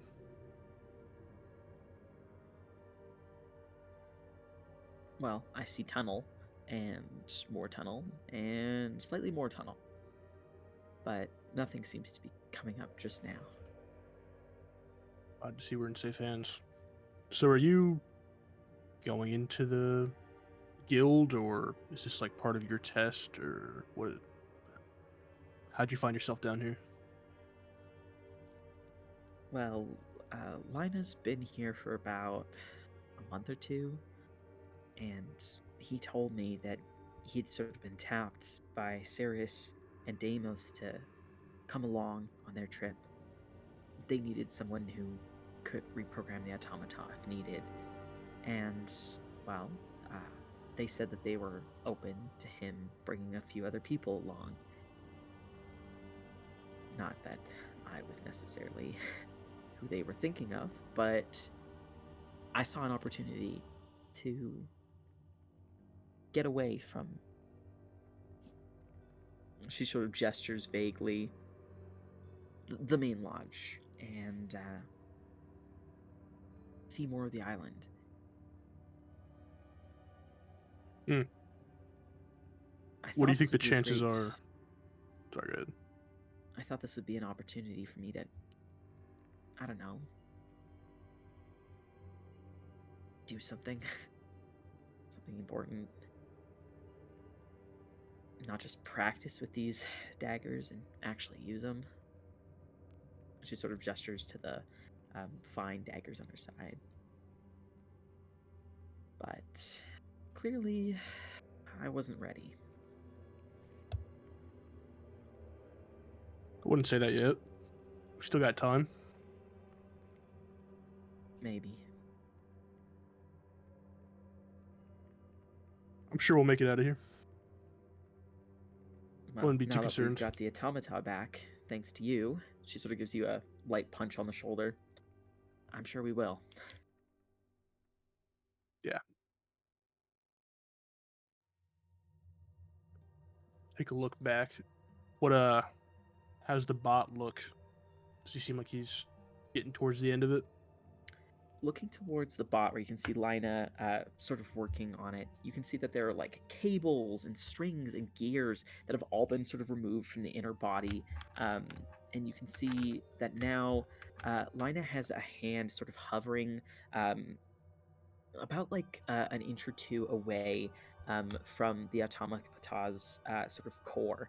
And you can see that he seems to be mumbling some arcane words, and you can see a few sort of flits of arcade energy sort of rising off of his palm.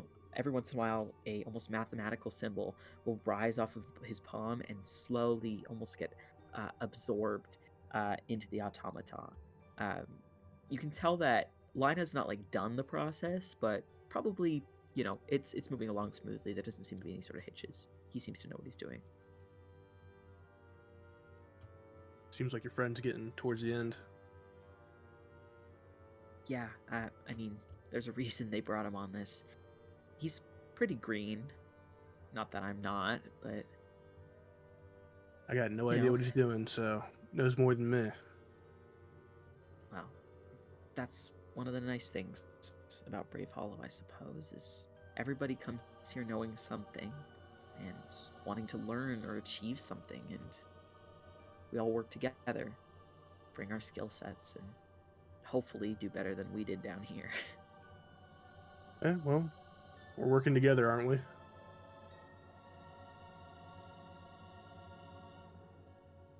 She gives a look over you, like she's unsure, and then gives a nod. Yeah, we're all working together.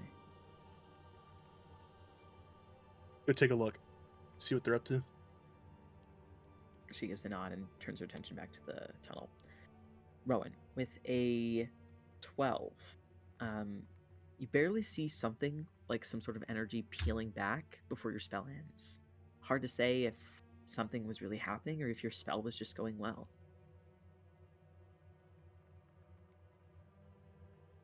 Did I complete it, or did it, like, what happened? I'd say that you could have completed one of the... Or sorry, you didn't have to do 2 castings to look at the 2 items, did you? Yeah, I think it's one identify per item. Okay, so you would have completed one of them. Which item would you have identified first? Probably the pink crystal first. Okay, the pink crystal is...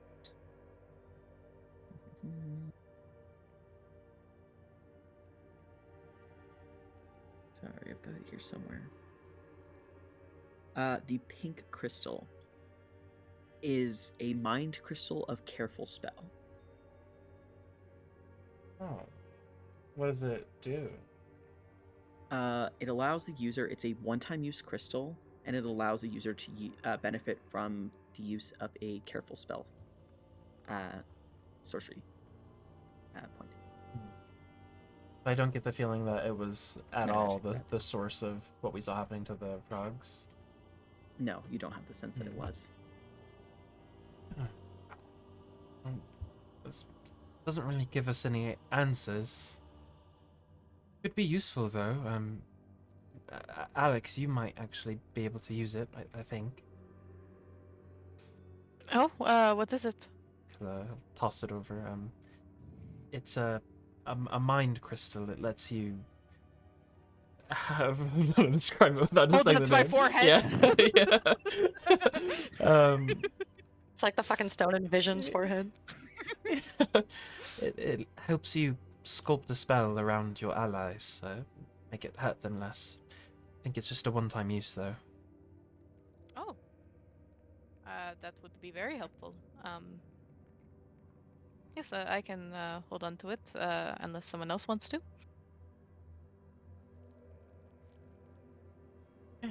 I mean, I don't care much. You can keep it. I thought it might be what was afflicting those frogs, but I guess not. No, I'll kind of wave my hand in like disinterest at the gem. When you were casting magic, though, someone said something about this place not liking it. It had these let's kind of gesture broadly with my hands, tendrils that kind of looked like what was on the frogs, spreading out.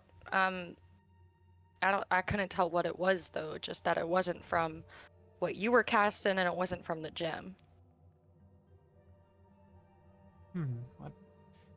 I didn't really see anything.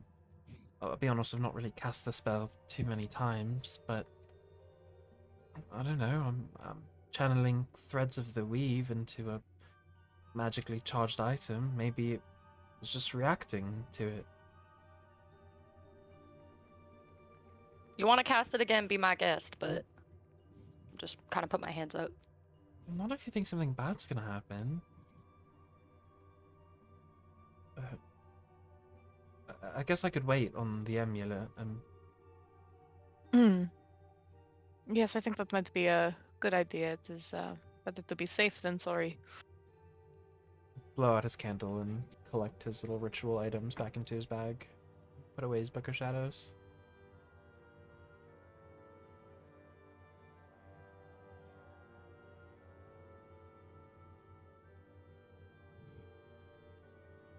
We ready to get going? Yeah, I'll kind of turn to Lina. How's Lina looking? Line is like just about done, and as you sort of turn to him, you can see with a very like quick and excited wave, you see all the pieces that have been removed from the automaton float back up in the air and reorganize themselves back into the automaton one at a time.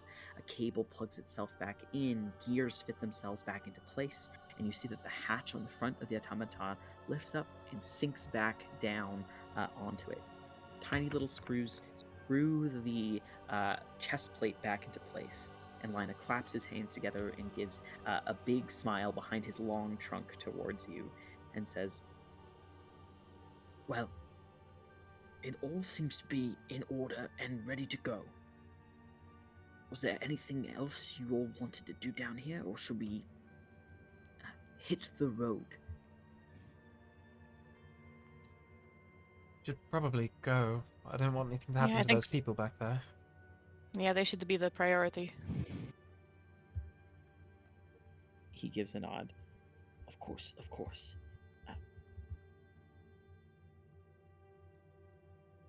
He sort of seems to like tap the automaton on the head, almost like tapping an old-fashioned alarm clock, and it sort of whirs to life, and you see it begins to walk down the pathway that Gwen had been staring down.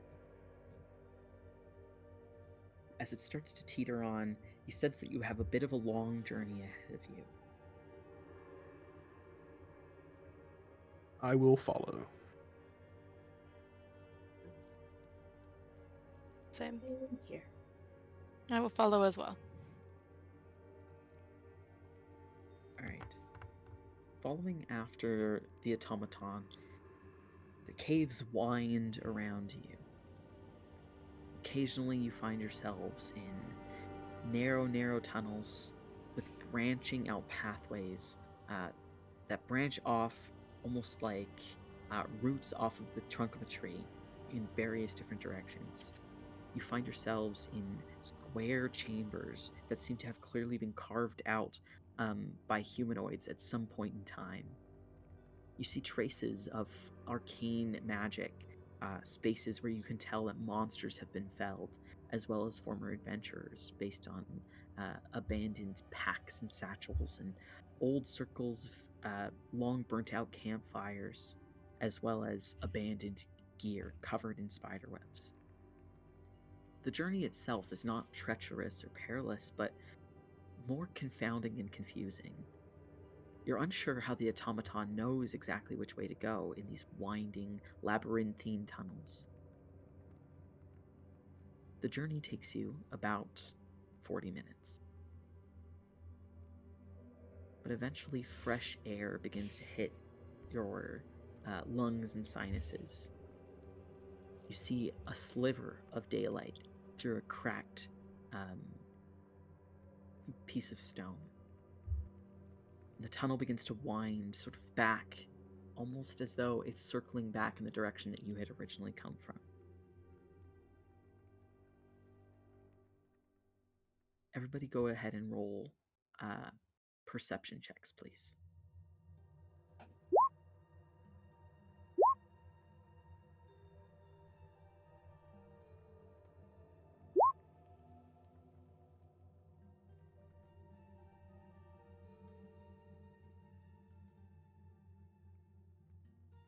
Kezia?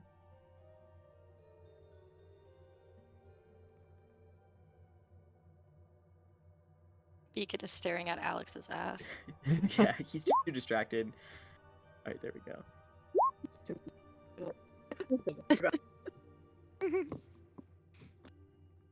All right.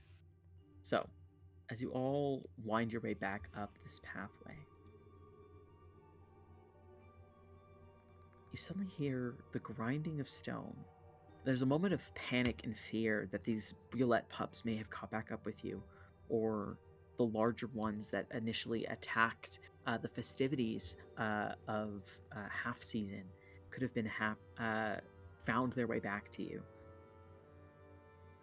But with Gwen at the far rear and with Lina at the front carrying the torch, following after the automaton, you suddenly see a giant chunk of rubble that was right in front of you, seemingly starting to block the way ahead, is peeled away with absolute ease. Sunlight immediately affronts all of you, as you're slightly blinded by the brilliance of it, having been down in the darkness for a little while.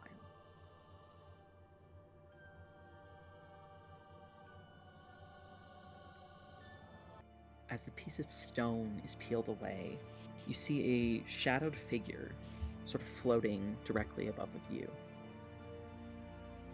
You see, draped in elegant, deep amethyst robes with elegant white accents, blackened chains, and hefty sort of blackened jewelry.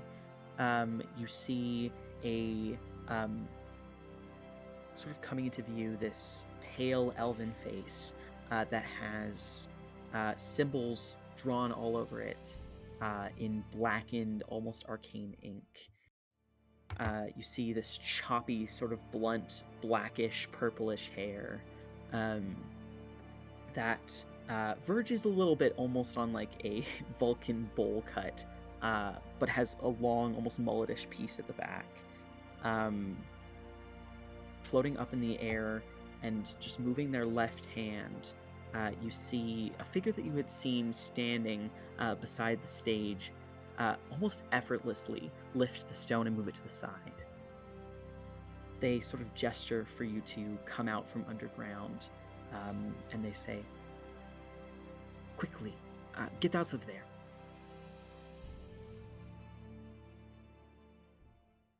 I will Yeah. quickly get out of Heading there. out. Yeah. Yep. They sort of, as you all rush out from underneath this slightly collapsed, almost tunnel, you can see, as with their left hand, they move the piece of stone effortlessly. Rushing out of the tunnel, you all quickly glance off to their right, your left. You can see that they're just holding one hand up, and there's this ticking, almost clock-like symbol that comes off of their palm that's giving off purple energy. And you can see, held aloft, almost as if frozen mid-pounce, 3 large bullets are just held aloft in the air, unmoving as if frozen in time. The individual floating up in the air sort of glances back over their shoulder and says, 5 more of the people who fell down accounted for, Magnus. You hear a voice sort of distantly say, good to know. Thank you.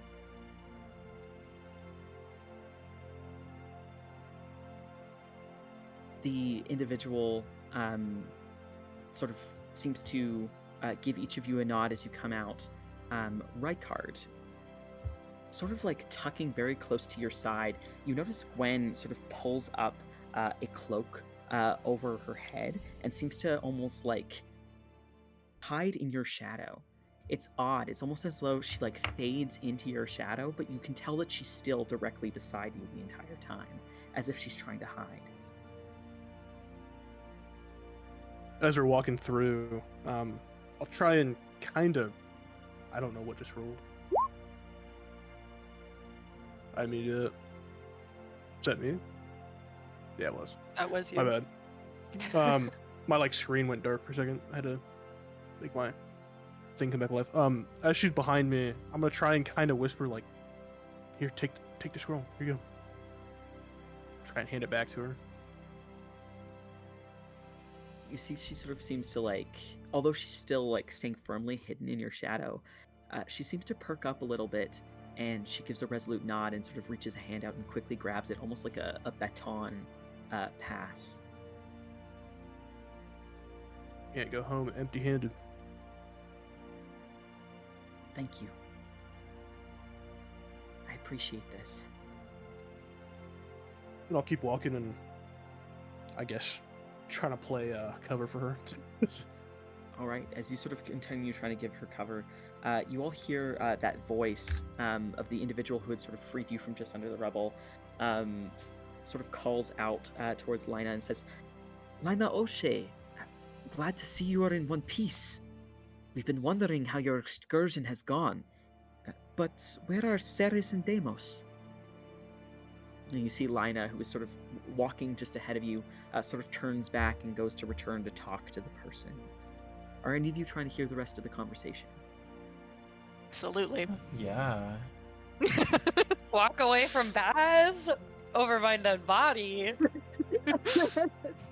All right. What are we can like all of walking you... towards? Sorry. So you're sort of being... Lina was originally leading you away from this individual, and they sort of gestured for you to get out from under the rubble. You can see that there's a few other people that seem to be gathering sort of back towards the town square. You can see that... well, actually, can everybody just go ahead and roll a perception check for me, please? Yes. We're all lost in Baz's For beautiful real. face. Yes, real. Yeah. Homina. Looking around, you can all sort of see, again, those 3 bullets that are like frozen in place. Just beyond them, you can see like an erupted chunk of ground, and you can see pieces of rubble all over the place. Peering beyond the bullets, where like the stage had been, you can see that there are massive like tree roots that seem to have burst out from under the ground, as if the ground itself had also attacked the festival. You see that there are root-like creatures that seem to have been splattered and smashed and destroyed in various other ways that are sort of scattered all over the village square. You can see stalls and tents that all seem to have been broken apart. But just beyond, you can see that there's a bit of a clearing that was meant to be behind the stage, where you can see a number of people are all gathering. You see a lot of individuals who appear shaken, some that appear very like strong and sure in these circumstances.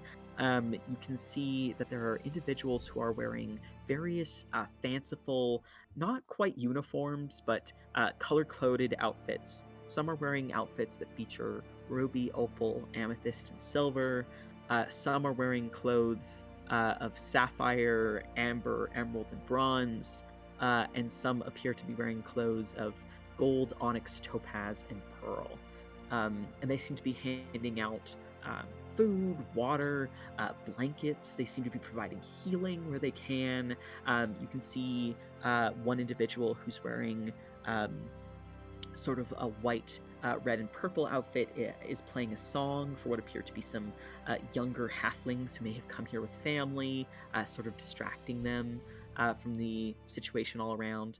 It almost seems like they're trying to set up almost like a like triage for whatever happened just now at the actual festival. But beyond that, there's nothing really more of note to spot, Rykard. The rest of you who are trying to sort of listen in on the conversation that Baz and Lina are having, it's hard to hear what they're saying as Baz, or rather this individual you don't know, floats down to the ground. Their feet sort of touch down on the ground very gently, and they begin to speak to the tall Loxodon. Beacon, you are able to hear over sort of the clamor of people excitedly being reunited, as well as just the general sounds of the islands, bugs, crickets, the lifting winds, and the slightly close ocean. Beacon, what you're able to catch are just snippets of this conversation that's said quite quietly. The large Loxodon speaks to the elf and says, "Well, while we were down there, this group of people was able to find us. I got split from Ceres and Deimos, and I'm not sure where they are. They're still somewhere down there. This group of people were able to help me. I'd been injured, you see. The one with the red hair over there said something. I think maybe he's interested in Vermilion Crest." The elf seems to speak softly enough that you don't hear their response, Beacon.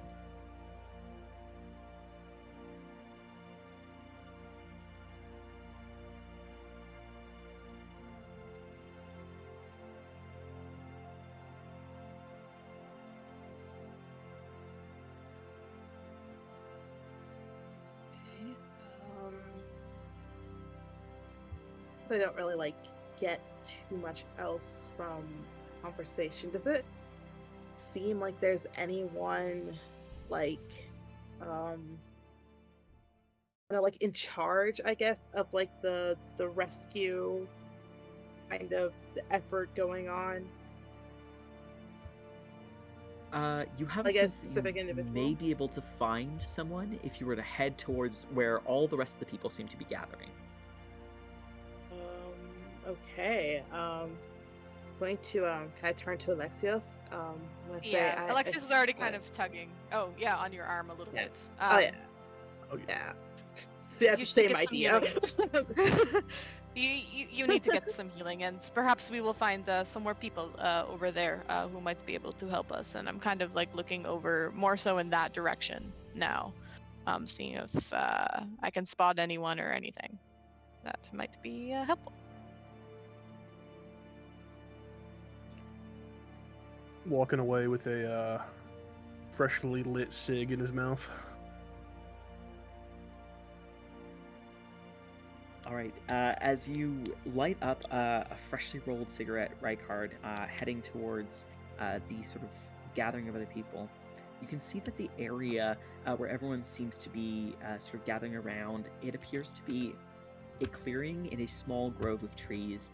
The trees themselves appear quite tall. They are lush with fruit as well as flowers. giving the whole grove a sort of pinkish tinge. People are sort of resting at the base of these trees, hiding out from the sun. Again, there are people who are wearing different colors of different orders of Bravehollow who seem to be providing assistance, entertainment, distraction, asking people for their accounts on what happened. You can see that the tent where they had been selling alcohol, or giving out alcohol rather, you can see that they've managed to save some of the casks, and they seem to be freely pouring out alcohol for some of the people around. You can also see that there are a lot, just a good amount of people. Where there had probably been about like 100 or so, maybe a few more people at the original gathering, though. There are less than that here, even though it is still a fairly good crowd.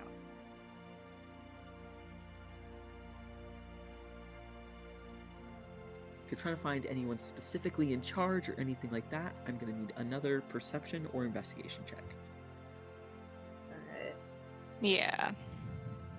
To investigate. Ooh. Let's go. Right. Beacon's doing really well on his perception and investigation checks today.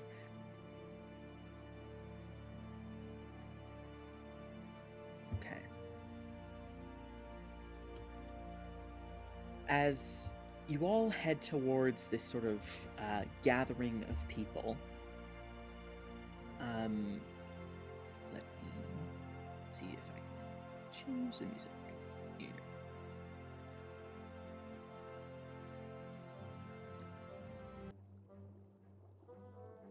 No one over here seems particularly scared or super traumatized by whatever it is that just happened. In fact, for the most part, people seem to be quite okay, all things considered. Looking out, you can see that there are a few people that stand out, particularly to Beacon, who is slightly taller than the rest of you, walking through this crowd, as people who seem to be in charge. They're slightly easy to spot based on the finery that they are wearing at this moment. One of them is a individual who is wearing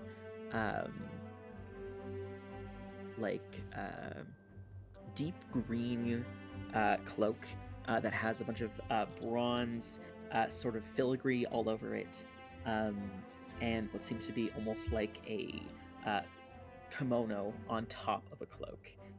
There's a long set of ornate metal spikes that are shoved through the buns in her hair that's piled high on her head. And she has makeup that looks like it's been smudged and smeared, not from crying or just rubbing her face, but through effort and exercise, almost as though it had melted away with the sweat from the humidity or the heat or some sort of exertion. She seems to be providing some sort of sorry, I'm just blanking on the words here, guys. She has created a small ball of fire in her hands, where you can see that some people are roasting food over it. And as she moves along, she sort of quickly summons up a series of tiny little fires where people immediately sort of bring up different snacks and foods and things to heat up. A few people seem, oddly enough, cold despite the heat of the island, and they sort of approach the little flames that she's setting up. She doesn't have a particularly happy or joyous or even kind look on her face, but each time she lights one of these little fires, there's a little flit of delight that seems to spark up in her eyes. Across the way, where the grove or this clearing sort of ends, you can see that there's a set of stairs that seems to lead somewhere else.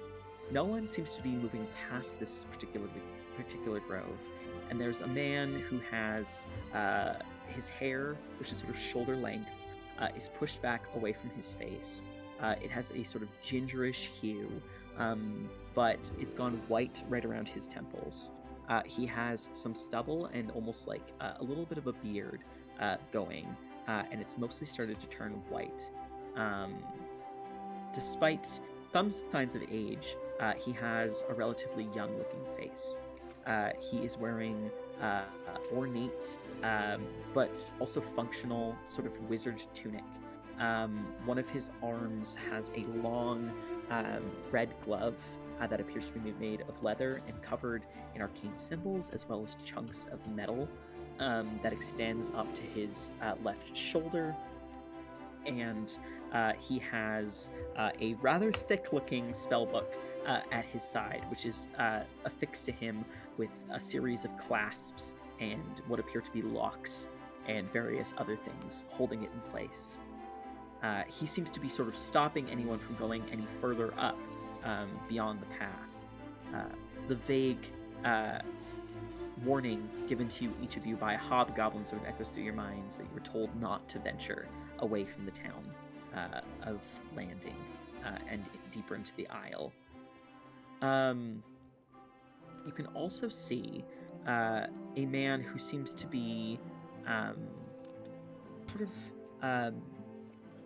it's hard to tell if he is half-elf, if he's a human. There's something like fine about his features as he sort of stays in the shadow, and a pallor to him that you don't typically see outside of elven communities. He is oddly pale in a way that is almost like otherworldly. He has sort of long black hair that has been pushed away from his face and pulled back, but falls in a way that seems effortless. He is wearing deep black, very fine and elegant clothes that seem to be quite striking and of the latest fashion, although none of you are able to pinpoint exactly from which culture they come from. It seems like his clothing is an odd blend of all sorts of different places. He has baubles and gems and strips of string that remind Beacon and Elixios of their own homeland, as well as what seems to be like a sun catcher and pieces of glass and other things that hang from his belt boon that remind you of the Isle of Carolyn. There are gears and metallic elements that remind all of you of the Free Irons, or at least indicate some sort of affiliation with the Free Irons, as well as what seems to be a long, elegant rapier that has some heft to it that looks like it could have been of Agarian make. The man himself seems to give off this strange, confusing air in that, although he seems respectful and elegant, it's hard to tell exactly what's going on with him. Where is he from? Of what lineage does he hail? Who can truly say? But he does seem to be a magnetic presence, as many people seem to be drawn towards him and speaking to him. Those are the three people who really stand out to the lot of you. Okay. I'm gonna turn to Alex. Who do you think might be able to help Hilaria and Griffo and the others that fell down with us?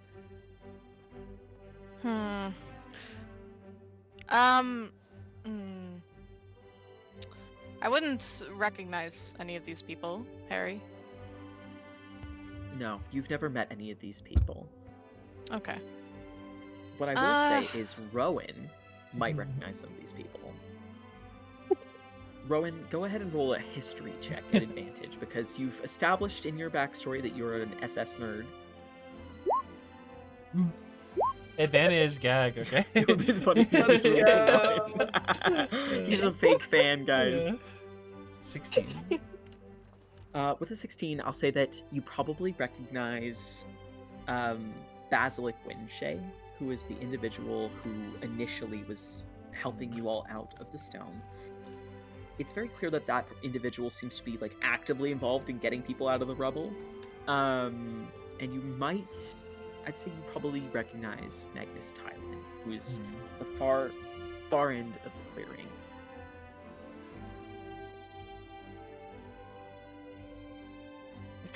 I think Rowan has probably been a little bit unusually quiet since they were freed, and he saw Baz for the first time, just kind of processing, not the Strike Syndicate necessarily, but a very big player in their story.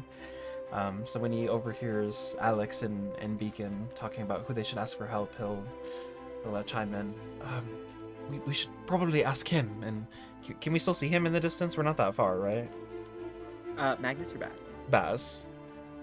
Baz is just behind you, like 20 feet or so. He's just Okay. talking to Lina right now. Yeah, he'll whisper quietly then and kind of move between the two of them. We should ask him. That's Baz. You guys know who that is, right? I'm afraid I'll I just do stare not. at you. Not too sure. I'm sorry, Rowan. Oh, okay, we're gonna have to talk later. That's Basilic from Stories of the Shrike Syndicate. He helped them. They were really close. It seems like he'd probably help us. I mean, he got us out, opened the door at least. Then go talk to him. What would I say? I I don't want to push Rowan talk. towards him. Oh, That's my friend Rowan. He loves you. Sort Friend of Rowan has a crush on drawn out of his conversation with Lina as Rykard shoves you towards him. Baz's attention is drawn towards you. You can see that he's still like effortlessly holding his right hand towards the bullets that are like suspended in animation, like frozen in time.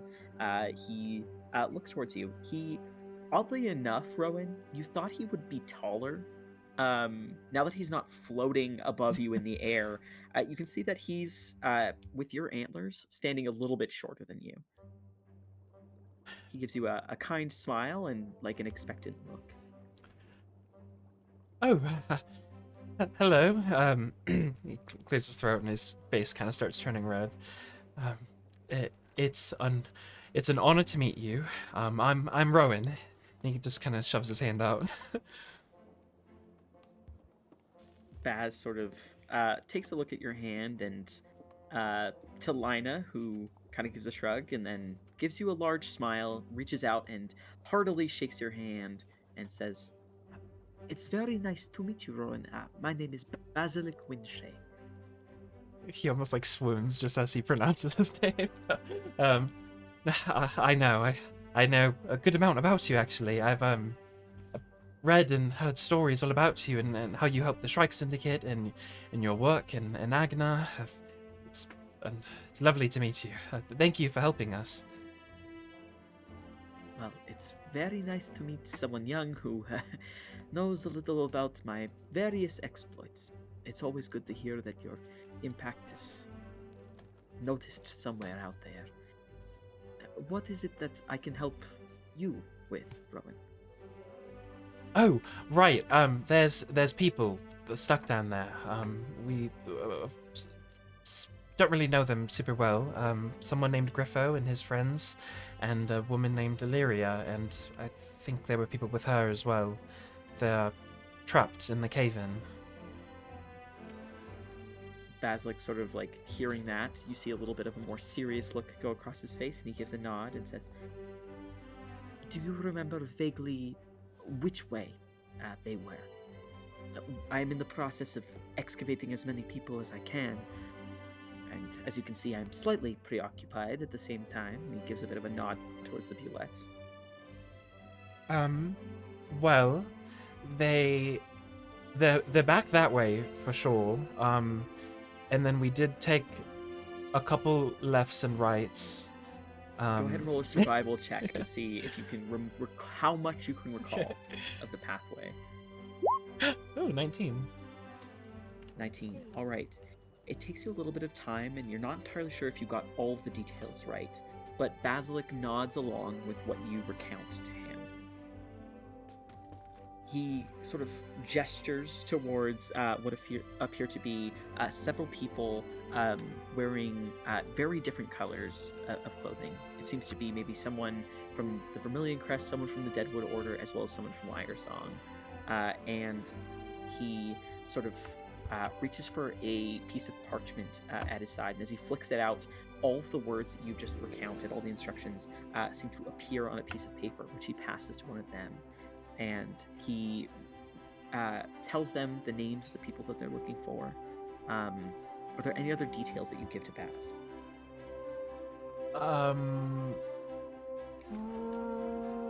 Just that we saw baby bullets, and some of them are hurt, and they seem to be trapped in 2 separate cave-ins. As the instructions are sort of passed off to this group of people, you see that they all seem to be well armed and prepared for the journey down. They sort of rush back down into the tunnel that he's just opened up, and he gives a nod solidly to you and says, "Thank you, Rowan. You have made our task today in finding all the people who are caught up in this small disaster a lot easier. Who knows how many people could have been trapped off in that direction." Do you mind if I ask, Rowan, are you... you are a would-be candidate, an initiate, correct? Yes, absolutely. Me and all my friends here now actually are. Baz sort of looks past you and seems to actually see your group, whereas before he was just sort of helping you out, sort of more focused on the task. Now he seems to take in each of you, and he sort of turns to all of you and says, "Thank you for what you have done today. You have all held yourselves admirably. The caves below Craven's Bone can be quite frightening to some, and an arduous path. The fact that you were able to find your way through and also thought of the other people trapped down there shows a merit of character that we at Bravehollow do look out for." Thank you. That means a lot coming from you, especially. I think we did what anyone in our situation would have done. I hope. You will be surprised at the mercantile nature of many of the people who come here. The mercenary acts that they tend to do. Rowan, what are your friends' names, that I might keep them in mind for the future? Oh, okay, he'll kind of turn so he can point to them a little bit. That one there, that's Rykard. That's Boone. That's Alex, or Alexios, and that's Beacon. It is a pleasure to make all of your acquaintances. A pleasure to meet It's a you as pleasure well. to meet you as well. Jinx. Guys, we cannot have this be our first impression. Sort of blinks a few times at that, and looks towards Boone and says, "It is very nice to see one of the Fey folk here. We are honored by your presence," and he gives a small bow towards you, Boone. I'll nod my chin back at him.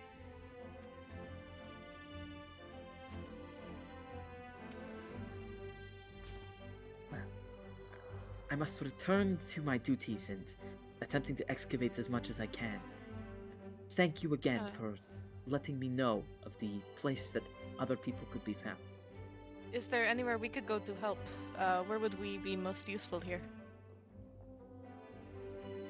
You've done more than enough already today, and if you are intending, despite this, and he sort of gestures the Bulette's inconvenience, to stay on with us at Bravehollow, or attempt to, then I would recommend that you take some time to rest. One of my peers, and he sort of gestures vaguely towards the crowd, will surely be speaking to the crowd soon. You will have lodgings tonight, and then we will discuss next steps for you as initiates.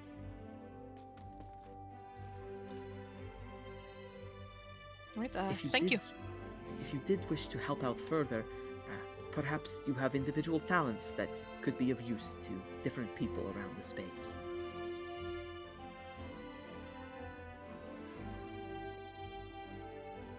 Alex kind of nods at that. All right, Beacon, what are you feeling up to? And everyone else as well. Rest or helping If, out? any healing needs to be done, I can help out a little bit in that department. Yeah. You should Can also heal help. yourself as well, Beacon. It is. You still look a little bit. I kind of waves. It's like I'm fine. It really hurts anymore. I could help with that too. I mean, if there's any other people around that are injured, there's loads of healing back at the coven, so it should be easy.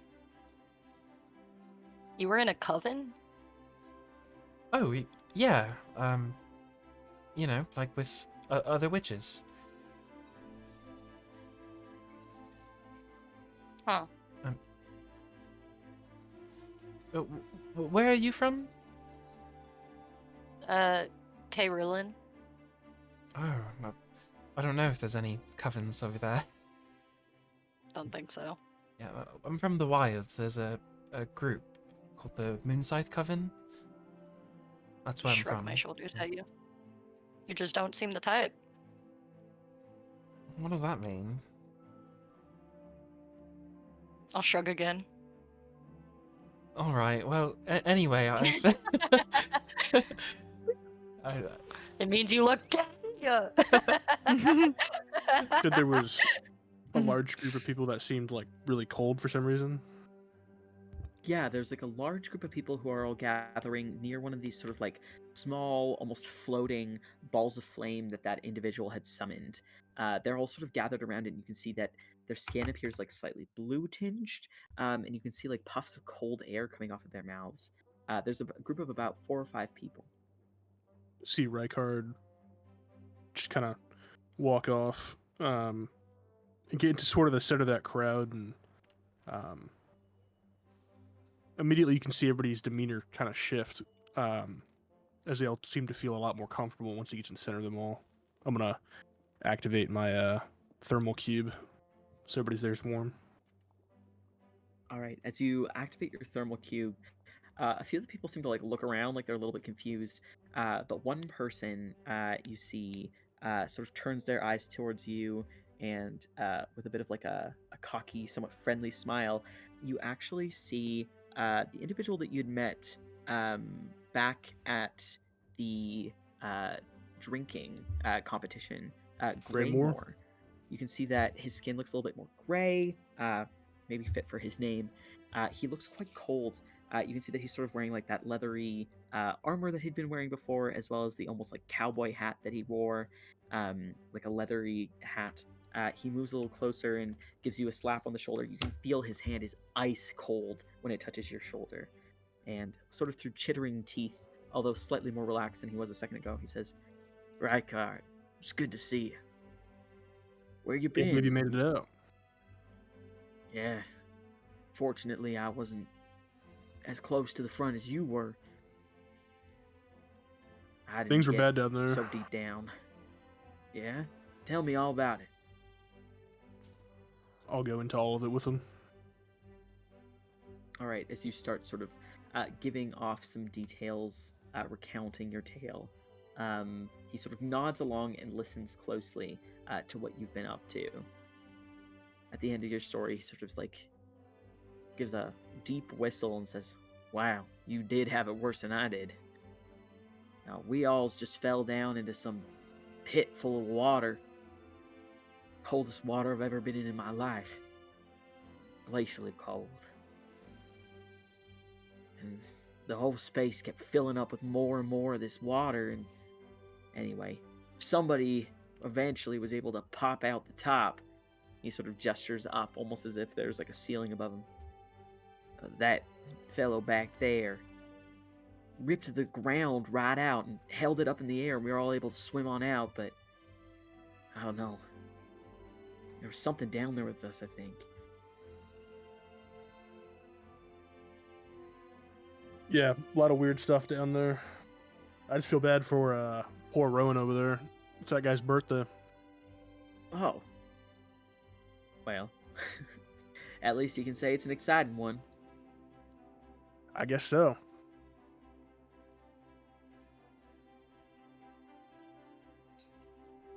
As Rykard and Greymore talk, what are the rest of you up to? Oh, sorry. Do you want to go or do you want? No, you go ahead. You go ahead. All right. Yeah. I was going to take a look and try to find some of the people who don't look quite like as comfortable, like who might seem to be a little bit more shaken up by what happened. And also maybe more like physically injured. So I'll kind of like bring maybe Beacon along if Beacon's also kind of wanting to heal them. And as we do that, I just kind of want to try to put them a little bit more like at ease, I guess. Yeah, just kind of like try and like make them feel like a little bit more comfortable, like just by kind of like talking and chatting with them. And as I do that, I would like to cast Enhance Ability Charisma on myself, please. Okay, you cast Enhance Ability Charisma on yourself. Alright, as you approach some of the crowds, you see what appears to be a very shaken looking individual who appears like quite human-like upon first inspection, but as you get closer has very obviously snaky eyes, and their arms are covered in snake scales, and they have when they open their mouth, sort of letting out breaths or getting ready to speak to you, you can see a snaky tongue and sharp fangs. You can see that they're sort hello. of like hugging their arms to themselves, and they're rocking back and forth a little bit. Are they sitting down then? Yes, that you can see that they're sitting down on what appears to be a very moss-covered stump. Okay, I'll kind of like sit down like a few feet away from them, just on the ground. They seem to like not notice you for a second, and as you sit there for about a moment, suddenly they do notice you, and they almost like seem to jump off of the root in shock. You can tell that they seem very distracted. I'll kind of lift my hands up a little bit. Is everything all right? Were you injured at all down there? That was quite the scary adventure down there. Yes, this was quite a harrowing experience. I was right near the back. I saw the rows of people fall first before I did. That must have been terrifying. It was. I tried my best to climb out of the rubble, but it did not work at first. And they sort of gesture towards their leg, which you didn't notice at first, but it oddly enough almost seems like a snaky appendage, almost like just one of their legs is the lower half of a snake's body. I'm fortunate that I did not have a leg such as yours, or it would have been pinned down in the rubble. I may not have been able to find my way to freedom. It sounds like you are quite fortunate indeed. And that's... You almost seemed destined to be here. Are you an initiate as well? They, as you sort of say that they were destined to be here, they sort of spit on the ground in front of you, and they shake their head. Not anymore. I'm taking the No? first ship out of this place. I came here for gold and treasure, not to risk my hide.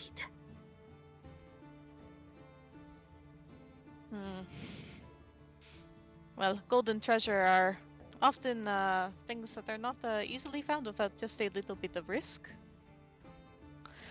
And you did manage to make it up here, quite capably. I understand your fright, of course, but I wouldn't give up on it just yet. They sort of narrow their eyes and then shake their head. Traps and locks and all of that is easily picked elsewhere. I could make a killing back in the Free Irons without ever having to fear beasties from underground crushing me.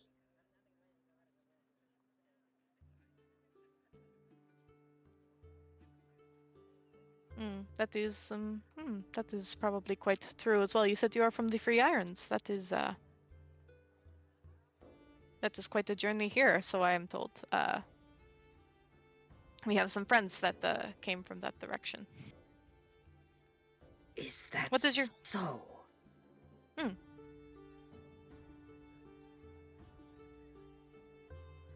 I have never been there myself. What is your home like? I live on the far port, closest to the mountains. I spent most of my time mining before I found a certain talent for. And they sort of twist their hand as if they're opening a lock. To be home again. And not here. And they sort of shake their head.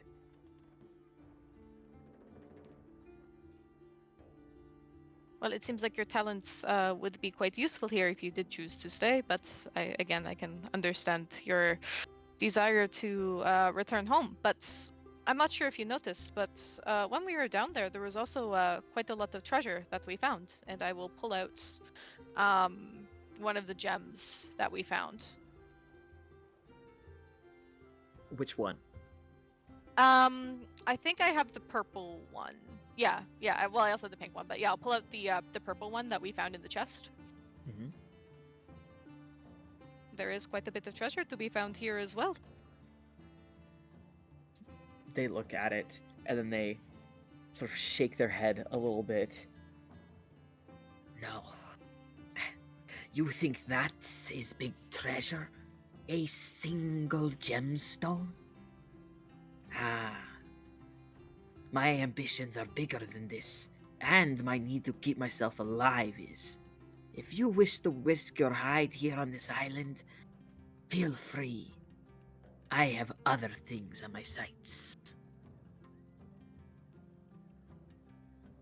The second that they finish holding us here, I'm getting on that boat. And they point just over the lee of the hill where you can sort of see a little bit of the port still, Alex. Oddly enough, you see that one of the boats that had come in initially is still hanging out in that port.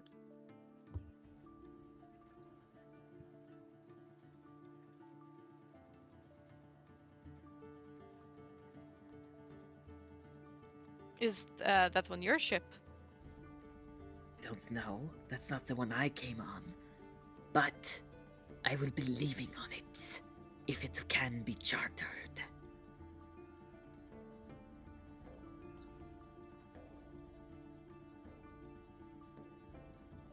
Walk around, speak to people. I think you'll find that far more people are leaving than are staying. Yes, I was just about to say that. It seems like this might not be the best fit for everyone here. They sort of just flick their tongue out, and then they go back to sort of staring off in the distance.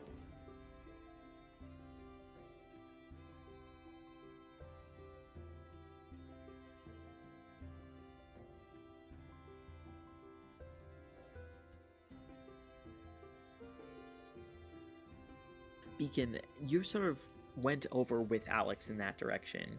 You can see that there is an individual who is sitting a little bit farther away from where Alexios is speaking to a Yuan-Ti. You can see that it's somebody who is sort of hunched over. You can tell that they have some sort of injury on their arm, and there's like a blackened color around their mouth. They appear to be a little gnomish individual. Yeah, well, I guess Beacon will approach them. Says, hello, are you doing okay? Is there anything I can help with? they almost very sluggishly seem to turn their head towards you. And they say, water, please. Water. Again, without hesitation, he will. Oh, hold on. Yeah, he will take out one of his rations have water in them, right? Yes. Yeah. Okay. Yeah. He'll take out one of his rations, and he will give it to this gnomish individual. They quickly drink down the entire bottle or water skin, and you can see that they sort of like with glassy eyes look towards you and then shake their head and then say, or water, please. I don't know. I mean, without hesitation, he'll give them another thing of water. They Have you been quickly injured? drink it down Oh, as sorry. you ask the question. I was standing there, and they point sort of towards the steps that led up to the town, and I saw the stones get flown everywhere. And then the roots came up after them. And you see that they sort of like gesture towards their neck, where you can see there's like blackish marks all over their neck, almost like a bruise, and you can see these small little pinpricks, like from if you were to get like splinters all over their neck. Do they look like you said he had have like a blackish like mark over his mouth, and like these are black. Does they look like what Lina got isn't with? Like, does it look like the same wounds that Lina did? Had? Roll a medicine check.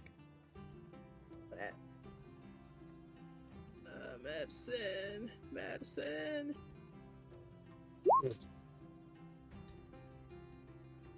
It's hard to say, Beacon. You didn't really get the best look at Lina's wounds in the first place, and it's hard to compare.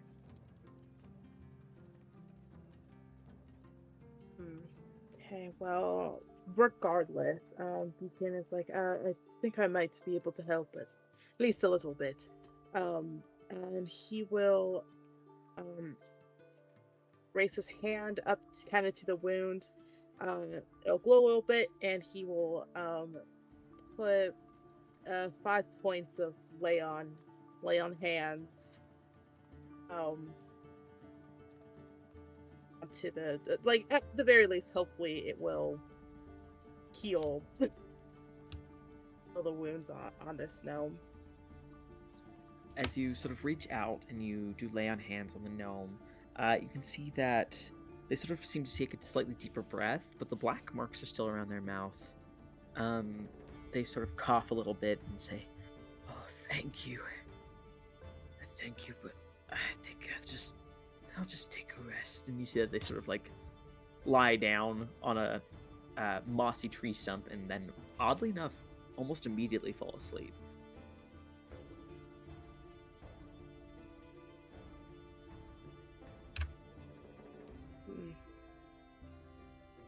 Kind of make sure that they're comfortable.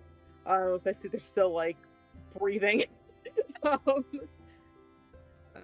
see if I can help anyone else around. All right, as you continue looking for different people to help around, Rowan, Boone, what are the pair of you doing? I don't know. What are we doing? Well, I think Rowan initially would have maybe been called to go heal people, but I think who was it that told us what happened above ground? Was it Baz that said like the earth was attacking itself, or No, that was hold on, I wrote it down. Magnus? You haven't No. spoken to Magnus yet. Oh. Oh, I think we just kind of saw that. I don't think anyone said that. Oh, okay. That was like our observation. Yuan T that Alexio spoke to did mention it, as did the gnome just a moment ago, but you haven't the two of you haven't spoken to anyone. You've just seen that there's like trees all over the place. Okay, I think Rowan is kind of concerned about that. We kind of thought it was like an underground thing. If I kind of walk around the area, could I find like, I don't know, like, are there any like trees? Could I find like are there any animals around? Any like squirrels or birds, like a flock of birds or anything like that? Roll a perception check. I'll just follow you. I don't know what's Okay. going on. 24. All right. Boone, if you'd like, what you can do is you can also use the help action if you're also trained in perception to bump Rowan so that he can roll at advantage. Oh my god, I would love to. Oh my god. Okay, with the power of friendship. I'll take a real big sniff. 21. Smells like squirrels. All right. As the pair of you start looking around the area, you hear a few people talking. It sounds like a lot of people were quite shaken by the experience. But you're not particularly necessarily looking to like listen to what people have to say right now. You're looking for animals. Yeah. What you The see real truth is tellers. up in some of the branches of the trees. You see what appears to be a lemur-like creature. It has a nose that's quite bat-like. Oddly enough, I guess it's a little similar to Boone's. Oh my god. Like a My cousin. Honduran bat. It has a ringed tail, and it has a circular pattern on its back, and its coloration is white and blue. Ooh. Rowan kind of, I don't know, perks up a little bit seeing that. Ooh, okay, I think that will work. And he kind of grips Harry, are out. these the little monkeys? Yes, they are the little monkeys. Oh my god, the Heard ones you so took much notes about about from those last fucking time. monkeys. Yes, Tea. I was like, they have like dark spots on their fur and long tail. Like I'm so enamored by these monkeys. Sorry, go on. No, you're good. Rowan will kind of grip onto his staff. And... All right, Rowan. And he kind of steadies himself, and you can see these faint green tendrils of kind of earth magic this time swirl around his staff and kind of coalesce around his hands. And he'll quietly speak to himself. Let voices of the beasts around to my ears now be unbound, and I'll cast Oh my Speak with God. Animals. All right. Boone is you just staring at you with her eyebrow up, like, what the hell is he doing? All right. Yeah, after he does, he'll just kind of clear his throat and kind of stand on his tippy toes, trying to look up towards the lemur. Excuse me, hello. The lemur monkey hybrid creature looks down towards you, and it sort of blinks one eye and then the other slowly, and it sort of sniffs the air and gives a nod towards you. Oh, you can hear me. Good.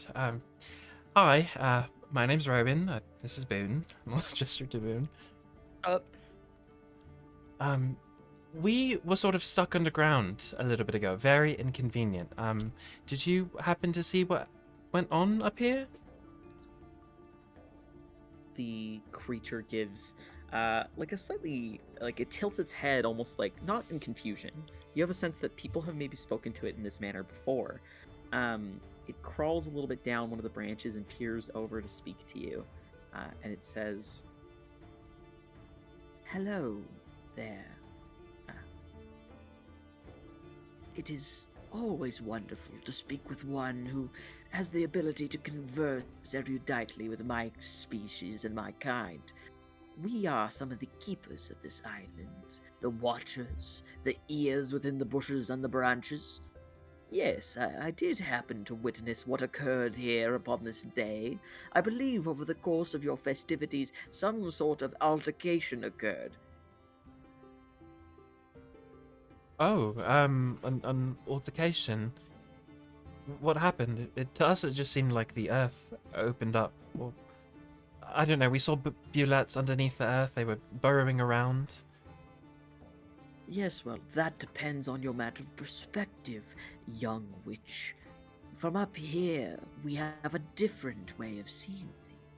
For you see, you all were stamping your feet so loudly and firing off the fireworks that of course it attracted creatures from the island, as it always does when a new shipment of people come.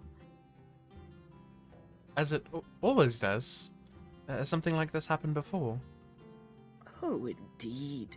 It happens every once in a while. A number of new beings such as yourself find their way to our humble home and have a large party. And every time something from the land is attracted, trying to tell them to stay away or trying to put them in their place. And Oh. then a number of you leave while a number of you stay.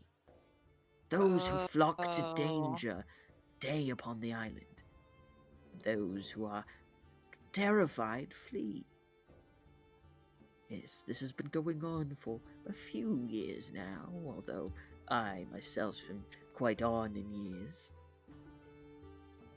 Oh, so you don't think what happened was like an orchestrated event? It was just the, like, nature fighting back? Oh, the nature of this island. Oh, she is so temperamental. You see, this island itself, it doesn't. It sort of seems to like think about what it's gonna say, and you see it like scratches its butthole while it says this. Well, the nature of the island is such that it combats its very being. It does not like outsiders, and yet it relies upon them. It does not care for its own wardens, and yet it needs them. Hmm. Hell of an admissions trial. Yeah. At least we don't gotta take a test. I guess not. Okay. I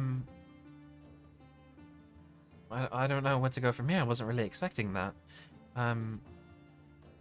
So look, I don't know your name. I'm new here. Do we have anything to worry about? Should we have done something? Should we get people to stop what they're doing, or this is just how things work? It sort of blinks at you slowly again. I'm just a monkey. I don't have all the answers of the universe for you. But I will say that whatever it is, if you are drawn to danger, then you have found yourself in the right place. Rowan will turn and look at Boone. Would you say that you're drawn to danger? I'd say danger's drawn to me. Ooh, I like that. I'll give you a stupid look. Good answer. Good answer. Maybe you're right, Mr. Monk. Do you have a name? Mr. Monk. My name is Leonidas. Oh shit. Oh. Well, it was a pleasure meeting you, Leonidas. You're the most verbose monkey I've ever spoken to. I'm the most verbose monkey on this island. Do not expect the others to converse quite so finely. It's so convenient you were right here. I like to observe the goings-on of the town of Landing. Such strange sights, such strange people.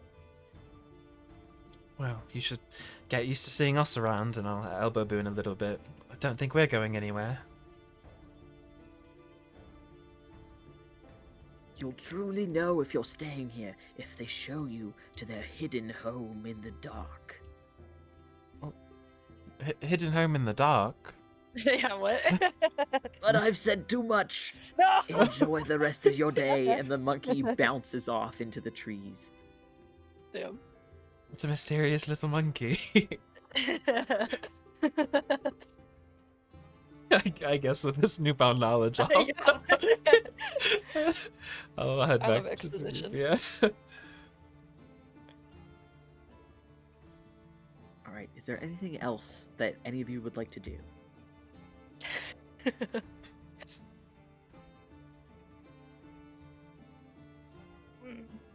No. Hungry.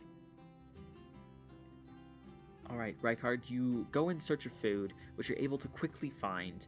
You find a group of what appear to be quite grizzled, slightly older dwarves.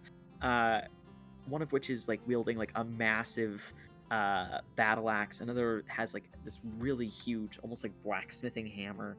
And the other two in their group seem to have like small, almost like pickaxes as weapons. You approach them and you can see that they seem to have what is like a whole hog just like on a spit, and you have no idea where they could have possibly got it. Yeah, they're cooking it. Yeah, it appears to be fully cooked. They're like twisting it and roasting it on a spit. Can you carve me off a piece of that? One of the dwarves sort of gives a look towards you and says, "Aren't you a bold one?" "Certainly, little whippersnapper. You looks like you need more meat on those bones." And he takes off like his like big battle axe and just cuts a huge chunk off of it, and then tosses it towards you. Much appreciated.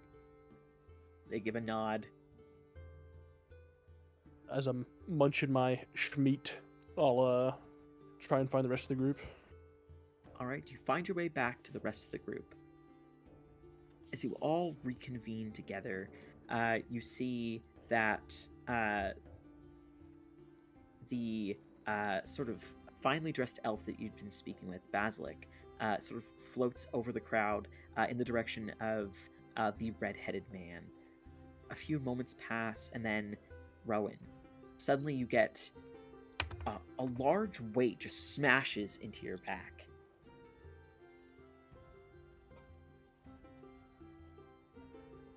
And you feel two little arms wrap around your waist. And as you turn to look back at you, you see Griffo the halfling with tears in his eyes smiling up at you. Griffo, you all right? And I'll lean down and give him a Rowan. hug. Oh, thank you so much, Rowan. We were able to be found so quickly because of you. Is everyone all right? Was anyone hurt, or have you all been healed? Well, a few people were hurt, but I think that the people who came to get us helped them all out. There was a lot more people down over on our end. Illyria and I wandered the caves a little bit, and we were able to help them. But we had to wait for somebody to clear all that rubble for us to get out. I'm glad you guys are all right. We were very worried. There was little baby Bulettes down there and everything. Oh my goodness. It's a very good thing that you sent people to get us. Well, what are you up to now? Up to? Well, I just got out of there. Not much, I suppose. Well, we've been talking to people from Bravehollow. That's been pretty exciting. Met Basilic. He was that person back there? Yeah, he was the one who helped you guys out, I think, or maybe he sent other people down. I think people sent He us sent other down. people down. Oh. Yeah, he's that one. No point. Whoa, cool. He's very cool. He's a lot nicer than I thought too. A bit shorter than I had imagined.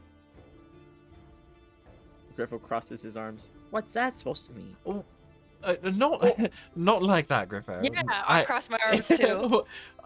Listen, it's not like that. I've just read about him a lot, and a lot of the people from Bravehollow. So images in my mind. I don't know. I never thought I would actually get to meet them.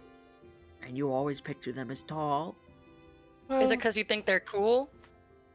No, I think it's just that I look up to them. So I think I thought that I would be looking So up you to them. have to look up to somebody. No, I'm making it worse.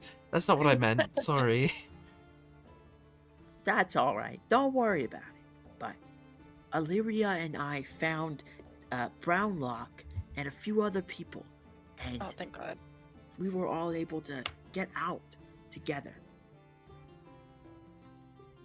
While we were down there, we talked about all sorts of different things and the different orders we were going to join. None of us seem to be deterred, though. I think we're all planning on sticking it out and staying. Us too, I think. I mean, I'm definitely in.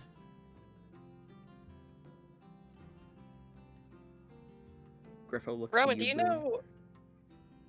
Huh? What? Are you staying? Kind of look around, make a big show of looking like I don't give a shit about it. Guess I'll stick around. Oh, that's exciting. How about the rest of you? And he looks to Beacon and Rykard and Alex. Rykard's got his face shoved in a ham right now.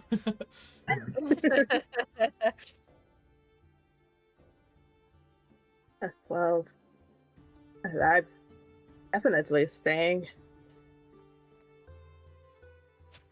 Of course. I mean, if they keep feeding me like this. I heard that.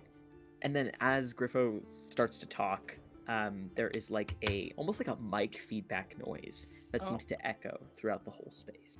Can everybody go ahead and roll perception checks? Do I see Magnus fucking up the IT? Oh god. I'm 23! at Yes, I do. disadvantage. You're too focused on the hog, or I'm a hog Hey, now. yo. Full hog out. Hey, I'm piggy dipping right now. It's hard right now. Piggy dipping it, sorry. Piggy dipping at the piggy pond. I don't like piggy dipping. This also swimming in the water bowl. I don't like it. Okay. Sorry, the audio I'm trying to use isn't. Okay, so as you all sort of take a look around, trying to locate the source of the sound, your eyes are all sort of drawn towards the sort of head of the clearing, where again I had mentioned those steps where a red-headed individual had been standing. You can see that all attention is sort of being drawn in that direction. Most people seem to sort of turn towards it as all of the sort of sound almost seems to be sucked out of the grove, almost as if like a silent spell had been set over it, aside from one voice that is completely clear, that sort of echoes all throughout the space. You see the long, sort of black-haired man sort of standing just in front of the red-headed individual, who, now that your attention is drawn towards him, you can see that he sort of seems to be doing almost arcane hand movements, as if casting a spell. But the black-haired man stands just in front of him, and looking out towards all of you, you hear a voice, clear as a bell, sort of ring out through the otherwise entirely silenced space.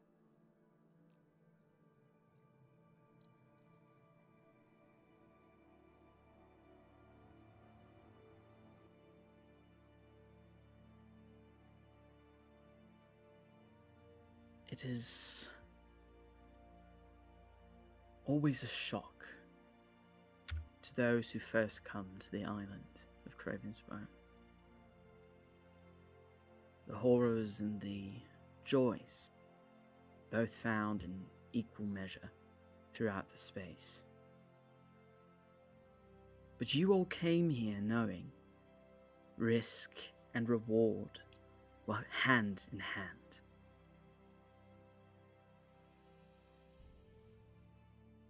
He sort of gestures behind him, and suddenly this almost like a laser light show, but clearly illusory magic begins to blossom and go over you. You see stars swirling overhead and the spinning arcane lights before it almost seems like a top-down aerial view of the Isle of Cravensbone appears in front of, or overhead of all of you. It says, You were all called to Bravehollow by some desire. Perhaps it was a thirst for knowledge, a thirst for adventure, or perhaps a thirst for coin. Although, let's not tell Verilith. And you feel a few people around as he sort of puts a finger on his mouth when he says that, almost like a shh, like a hush-hush thing. A few people seem to almost let out a chuckle, but the silence still remains, and no sound sort of echoes out. He gives a bit of a charming smile and says, "Whatever it was that drew you here, after the events of this afternoon, may not be sufficient to keep you here. This was but a taste of the dangers that you may face upon this isle, the dangers that you may be asked to undertake.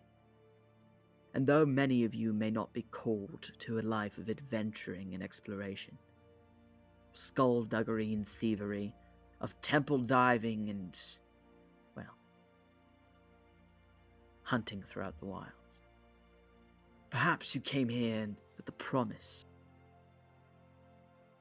that you would see sights unseen, side of the world that you had not thought possible to see. Perhaps.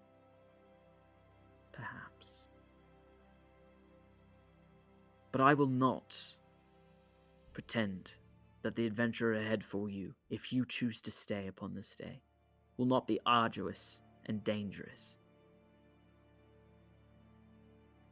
This island,"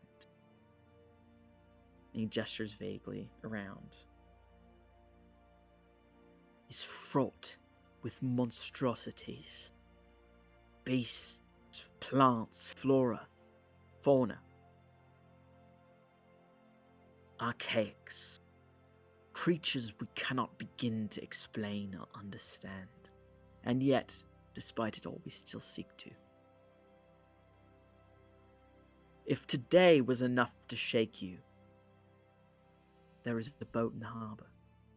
It awaits you. It will see you home to whatever end. But if you found something in that fight, in that desperate darkness that you may have found yourself in, or perhaps here on the surface, then I ask that you stay within this grove.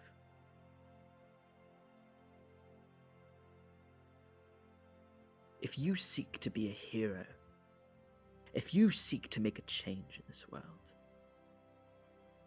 then stay. But if you know in your heart of hearts right now, if you feel something deep down that tells you that this is not for you, know that there is no shame in that. That you have already gone steps and leaps and bounds beyond what most would. But if you felt that calling, that spirit of the island speaking to you, stay. Stay and be part of Bravehollow. Be part of something bigger, beyond yourself.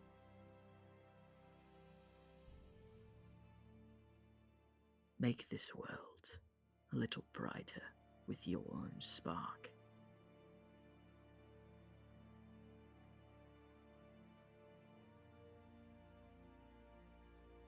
He sort of pauses, as if letting it settle in.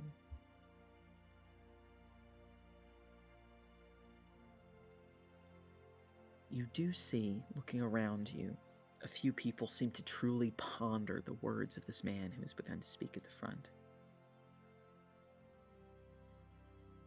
His eyes seem to scan over the crowd. Can everybody go ahead and roll a perception check, please?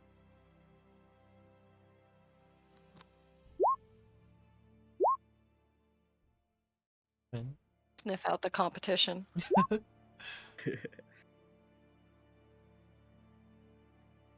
Looking around, Boone, you do notice a surprising amount of people seem to almost look around as though trying to see if someone else around them sticking around, other people are trying to see who's leaving, but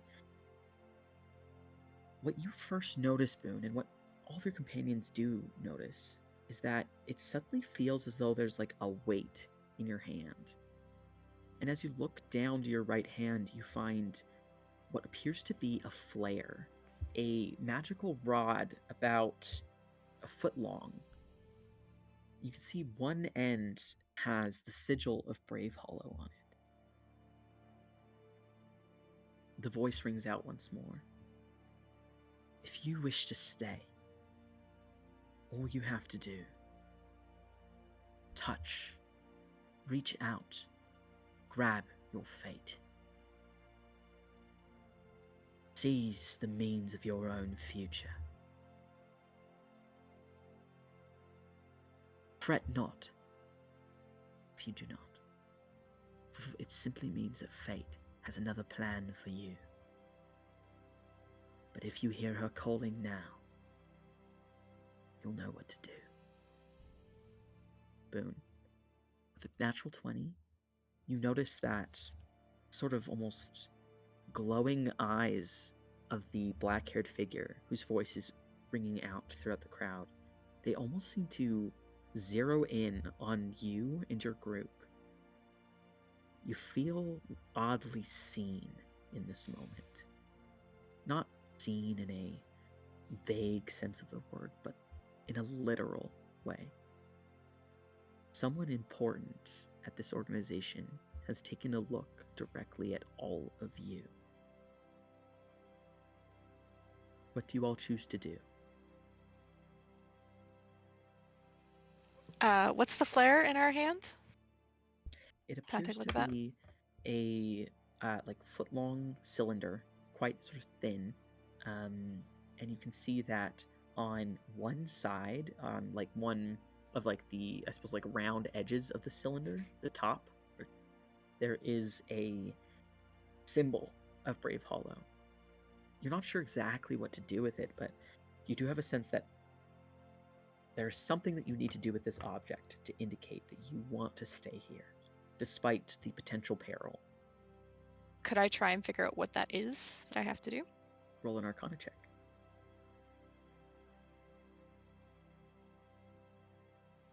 Sorry, character sheet. Where are you?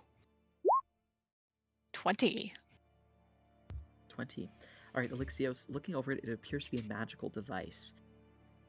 You've seen similar ones before. It acts as like a signal or a flare of some kind. Any push of magical energy into it would cause it to illuminate, you have a sense. If somebody didn't have a magical sort of spark in them, you have a feeling that they could put some sort of force into it, and it would still let off a glow. It's almost like an energy absorber. All right. Then with that knowledge, what I'm going to do, I will put my hand at the end of the rod, and I will cast the light spell, and you'll see this almost like pillar of orange and blue swirling light come from the come at the end of the rod, and I'll kind of hold it up, kind of lifting my chin up a little bit higher. All right, Elixios, as you raise it up, a pillar of light streaking off of your body and into the rod, you then see that firing off of the top in like a golden smoke are almost like small mini fireworks, but also this long plume of golden smoke, almost bright like an autumn moon. It begins to flow off of your rod. Elixios, you are the very first person in the crowd with such surety to reach out your flare. And you see the eyes of the black-haired individual seem to lock with yours, and he almost gives a small nod before other people around begin to follow suit. The rest of you, what do you choose to do? Seeing how Alex casts into his, Rowan will, with one hand, kind of wipe the tears that have been welling up in his eyes from this beautiful speech, Oh my very, God. very truly moved by it, and he Oh will. my God. It was this is everything he's ever You wanted. invited me into propaganda. And then he'll kind of focusing on his connection to nature and his magical energy. He will kind of funnel these threads of magic into the rod, and I'll cast Druidcraft through it and cause these vines to start blooming and blossoming around it, and he'll thrust it into the air. As you lift it up into the air, Rowan, you see a plume of purple, vibrant, and also green, verdant energy both burst off of the top.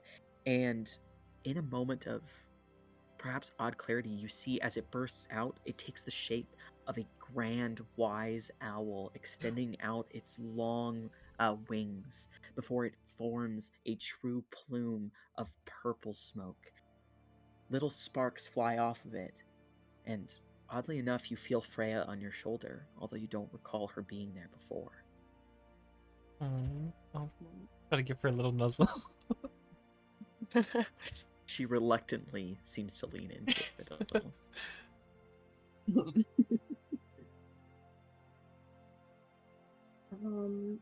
Seeing like kind of finally understanding how this the rod is supposed to work. Deacon will take the one with the Bravehollow symbol on it, and the magic. He'll put the remaining um points of lay on hands, in the rod, and choose Bravehollow. As you choose Bravehollow Beacon, you choose life and you choose forgiveness over the violence of your family. A teal, soft glow, almost like the color of a clear spring or an azure ocean, illuminates the end of the rod. It lets off these giant rolls of almost like crashing waves coming off of the top of your rod. And within it, you think you see almost like a Pegasus-like creature hopping out before sparks begin to fly. Boone, Rykard, what do the two of you elect to do?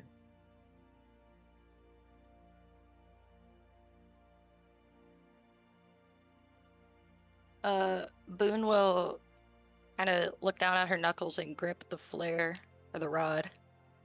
And feel that very familiar kind of determined rage rise through her, and with the same magic that she used to summon her blighted space, that same kind of rot, she's going to channel it directly into the flare. As you send out your anger and the rolling, almost rot that you've held within your soul outward throughout the rod, there is this nebulous, almost dark energy that bursts off the top, Boone. But to you, it feels beautiful. It is this kaleidoscope of spores and roots, and the earth almost consuming itself. Almost this natural order is reflected in the blossom that comes off the top of the rod as you call forth your magical energy and your purpose. Rykard, looking around, you notice that the people that you had fallen into the cave with all have lifted up their rods.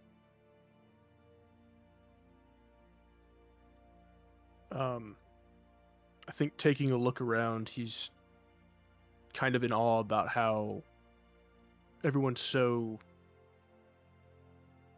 decided on what they want to do. And it surprises him and impresses him. When he takes the rod into his hand, he thinks about the journey here and what he's fled from, and he knows that now that he's taken this step, there is no going back, and what he needs to accomplish is going to require true strength, and power, and discipline. So he'll raise the rod into the air, and what moons can you see right now? You can see both Lateron and Vale right now. Both appear to be just little slivers. One in a waning stage and one waxing. The sky appears full of possibility.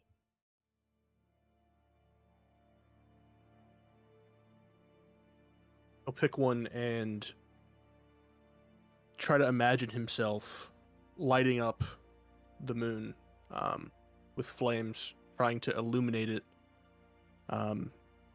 making sort of a full moon.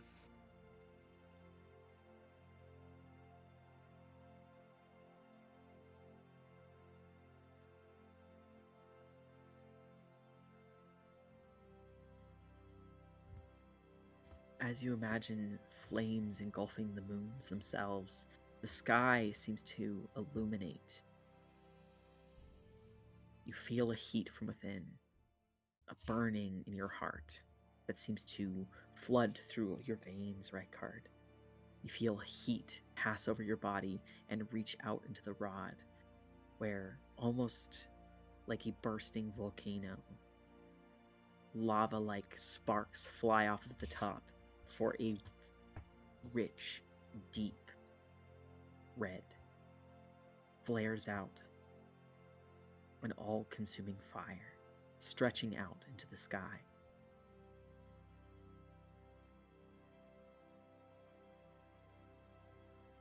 As each of you raises the rod, smoke surrounds you. It seems to swirl around your whole group.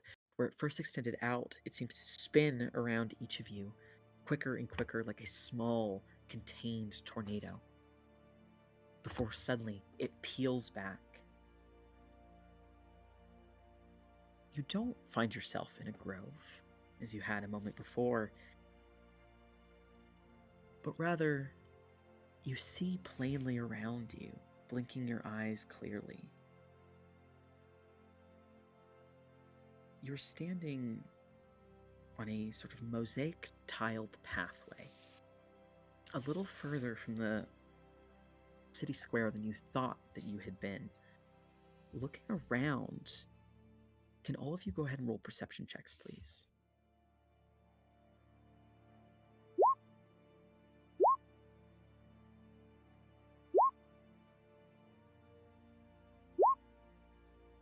Bruh, we're twinning because you literally just burned me. What the hell? We're linked. Bursting into me. What the hell? You What burst the hell? into me. Looking around you, you all see as that weird dome that had been around you, the verdant grove, it all peels away. And there's an odd recognition that clicks to all of you. An illusion. You've been standing in an illusion. You see, standing somewhat almost cockily, where he vaguely was standing before, the red-headed man appears to have started to peel back the illusion that surrounded all of you. You still see the black-haired man standing where he was as well, but around you, you see a number of people who are almost standing with eyes glossed over.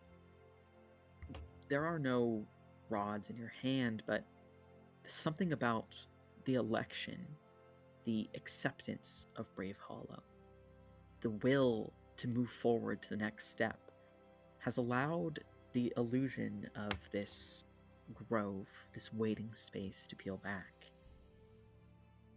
Instead, you all find yourselves at the top of a hill, looking out and down towards the town of Landing, where you had actually been. But you stand on a mosaicked path at the top of a series of stairs. You can see that there are pieces and chunks of ruins of ancient elven as well as dwarvish and perhaps even human architecture, all scattered and stippled around the landscape. But the rest of the Isle of Craven's Bone unfolds before you. You see massive volcanic mountains spiking up and stretching out towards the sky. you see a distant, lush, verdant forest that seems to be just barely encroaching on these extended lava fields. You see tall star arches, these floating forms of stone reaching up towards the sky. You see the crashing coast, and you see a distant set of stone black metal spires. You wonder what other sights there are to behold on this beautiful island. The woman that you had seen within the illusion right card, who had been forming these circles of fire, sort of seems to extend a hand out. She has these impossibly long and sharp nails, almost like metal claws that clickety clack as she sort of reaches out towards all of you. Come over here, please. You who have chosen to come forth in this journey. Come, step closer.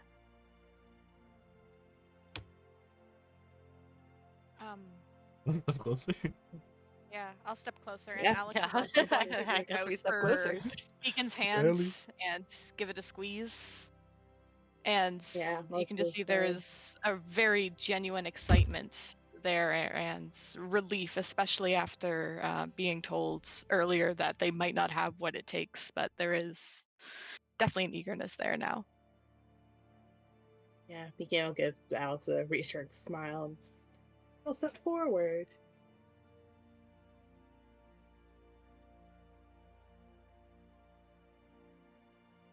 As each of you sort of move forward, stepping towards the woman, you suddenly notice that more people seem to be snapping out of whatever haze they were held within. Hopping along sort of beside you, Boone, is Griffo the halfling with a large smile and a head of curly golden hair that bounces as he runs. You see an extremely jacked gnome dragging a massive battle axe behind them, with a little sort of pinkish, almost fey-like tone to their skin. You see a fine, pallid elven woman with long white hair that's been piled up in an extremely ornate haircut, wearing elegant, draping, deep, blood-rich red clothes that seem to elegantly be pulled after her. Perhaps a little bit to your pleasure, Alex, you do notice that they seem to be slightly shredded from whatever journey she's undertaken. Yes, that is Illyria Madison. You see a confident looking cowboy-esque figure, the human Greymore, seemingly a little less gray of skin, step forward as well, as well as a number of other individuals. In total, about 20 or so of you step forward out of the original 100-ish of the people that you had seen down at the town square. Sorry, how many? About 20 of you out of the 100-ish step forward. Damn. Is Gwen anywhere in sight? Roll perception.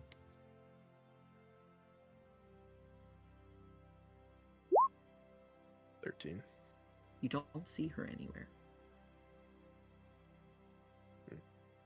But there is one individual that stands out to all of you. You see an old-looking hobgoblin wearing a scrappy-looking dock worker's uniform step forward. And as they take off their cap, you see that out from under the hair, under the cap rather, these long flowing locks drape out. And the hobgoblin figure that you had seen, their face and body begins to shift. And you see that in the place of the hobgoblin is a new form. It appears to be almost like a completely white canvas individual. They have white eyes, short cropped white hair, completely white skin, and they appear to be completely androgynous. An individual wearing uniform that is very, very similar to the black-haired man who was speaking, steps forward to where all those sort of higher level, almost seeming individuals from Bravehollow are all standing. You also notice Basilic Winshay is up there with them. The black-haired man sort of smiles at all of you and says, "Welcome, all of you, to Bravehollow. You have all come further than any of the people back there can say that they did. You have all chosen to put aside fear. You have all decided that the adventure calls to you.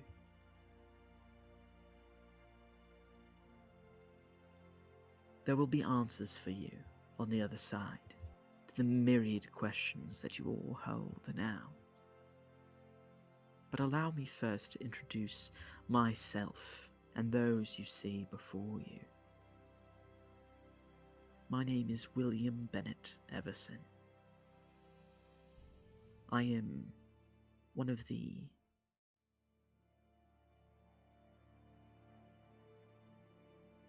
leaders, the captains of Liarsong.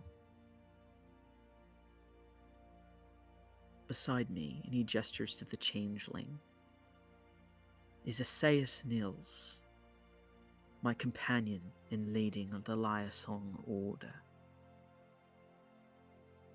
And yes, you do need to know who we are.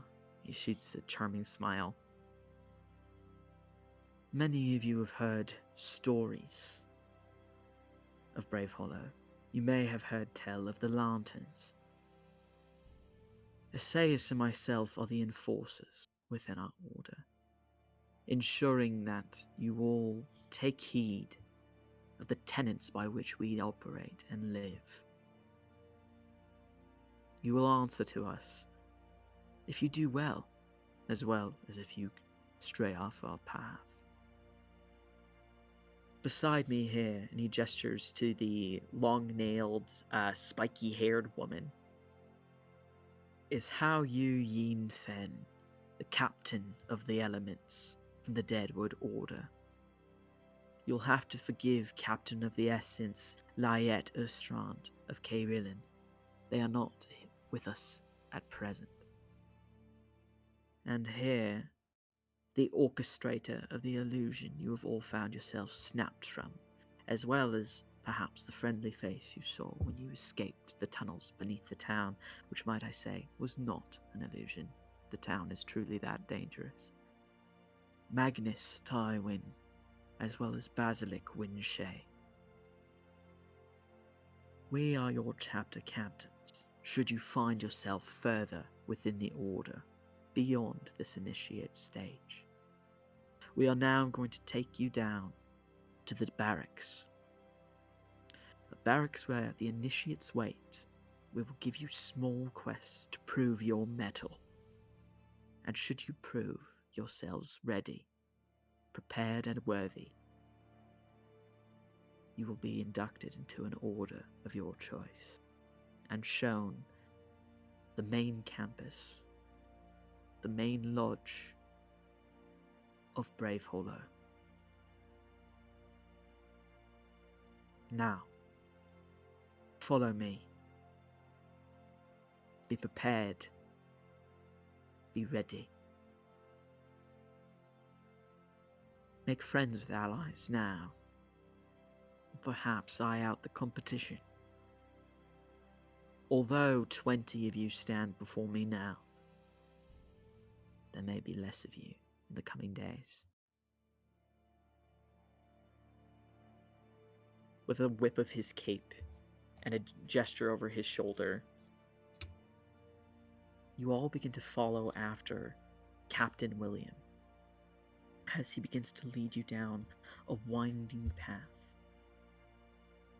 Behind a canopy of lush trees, where Rowan and Boone spot a familiar-looking monkey following alongside. You see a brick, mortar, and stone building. It looks quite brutalistic in structure. It is far more functional than it is aesthetically pleasing.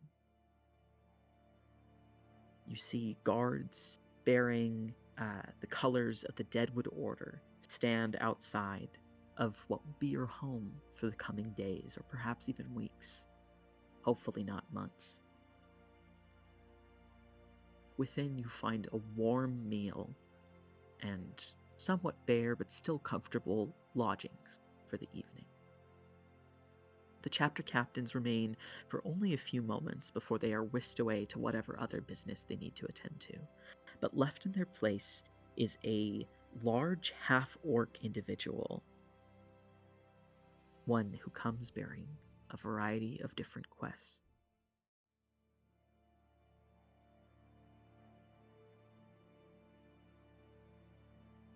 As each of you prepare to tuck in for the night, is there anything you would like to do before this evening comes to a close?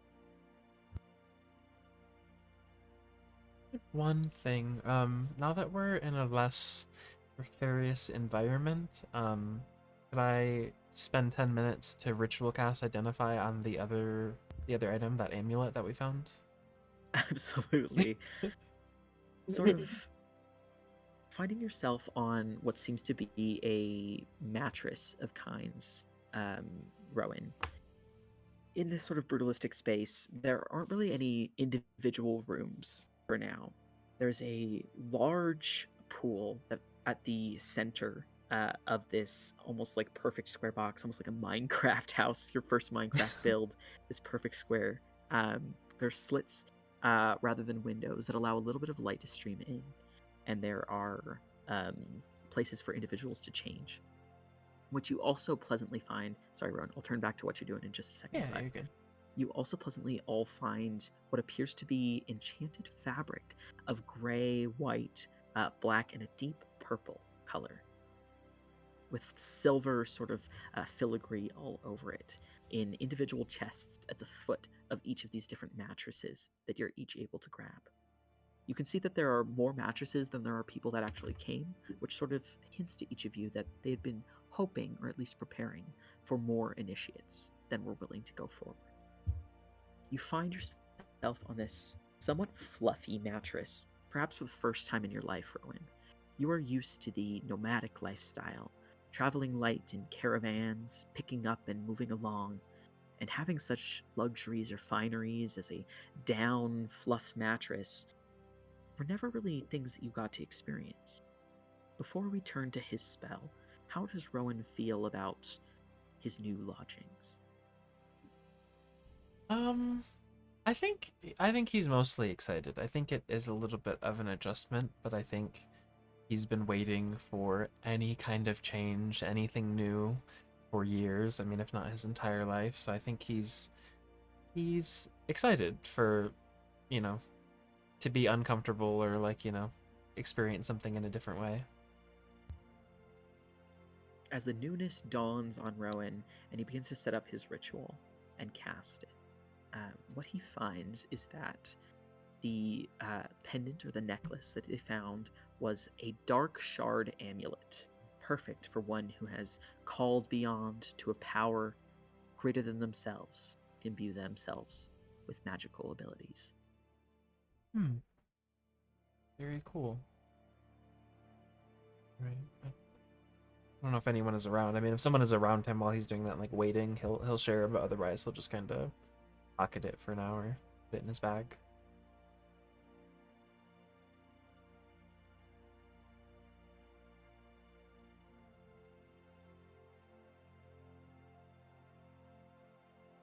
Is there anything else anyone else would like to do?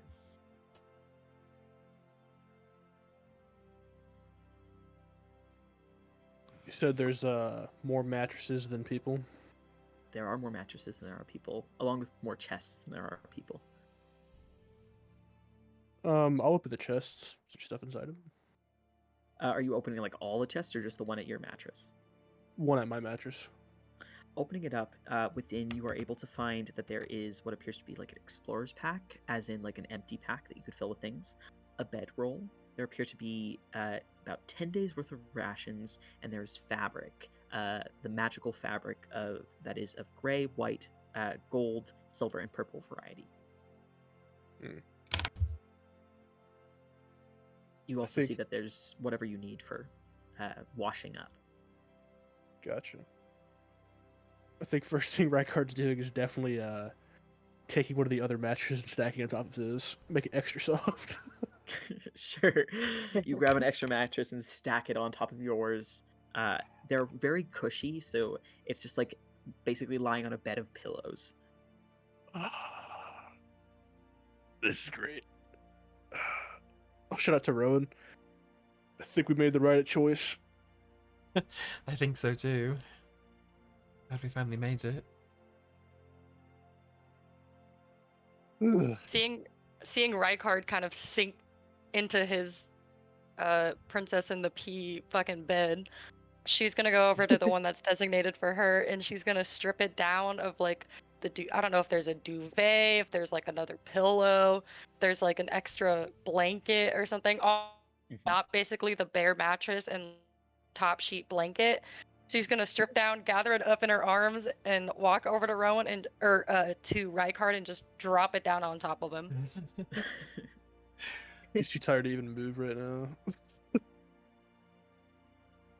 God, she's weird. Who are you talking about? Did you walk away? Or are you right next to me? No, I'm right next to you. Oh. You don't need a blanket? I don't want to get comfortable. All right. Well, if you ever need it, it's right over here. I give you a thumbs up and walk back to my own chest and start kind of rummaging through it. So, Boone's got like a poncho on, and like, are the wings hidden under the carapace under the poncho? There's like a rip in the back, Okay, gotcha. but they don't extend super. Like it doesn't look like she has like a backpack on or anything. It just kind of looks like a hard surface. Just like a shiny like plate. Yeah, yeah. Gotcha.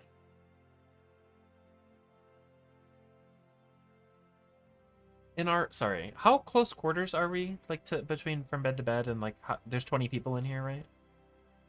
They appear to have set up for like 30, 40 people, and a lot of the mattresses are like empty, so a lot of people have sort of spread themselves out, but for the most part you can see that they've been set up about like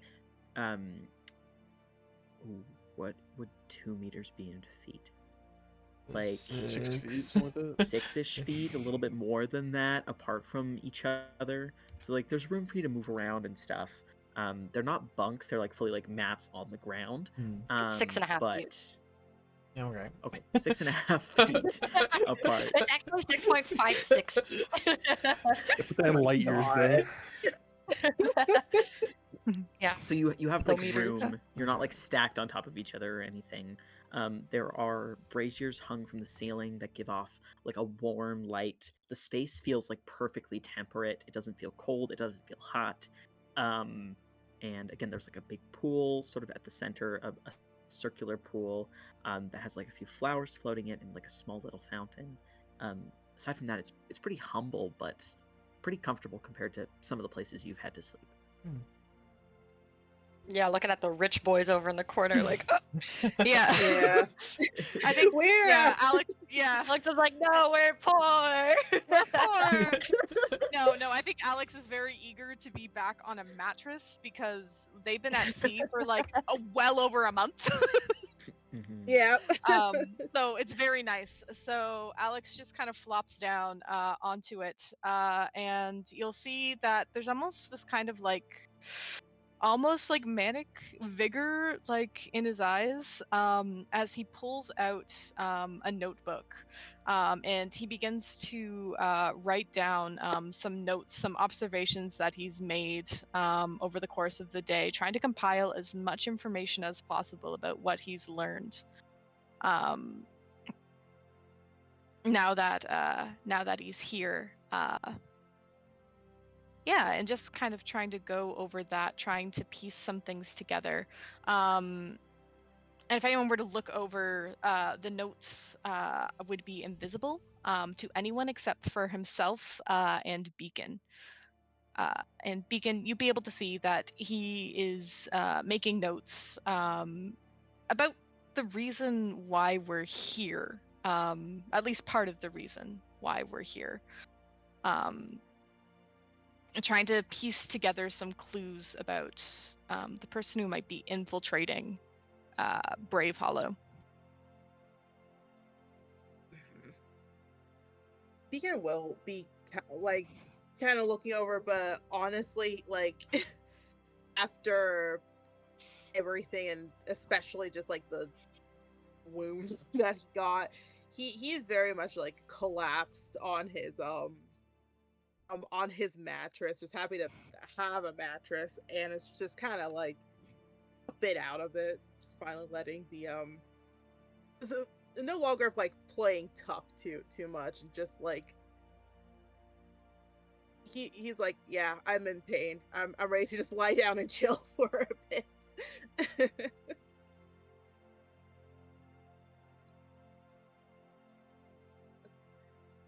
Mostly what he's doing. He'll look over on occasion to what you're up to. Otherwise, he's kind of out of it.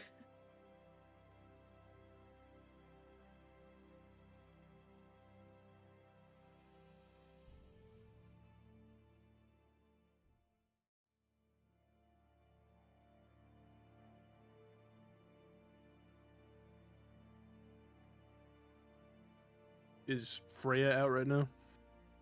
Yeah. I think Rowan he's kind of like laying on the mattress, like on his stomach with his feet in the air, like writing in his Book of Shadows, and he's got Freya kind of perched up next to him, and that amulet kind of down next to him as well. It looks like he's kind of writing about it.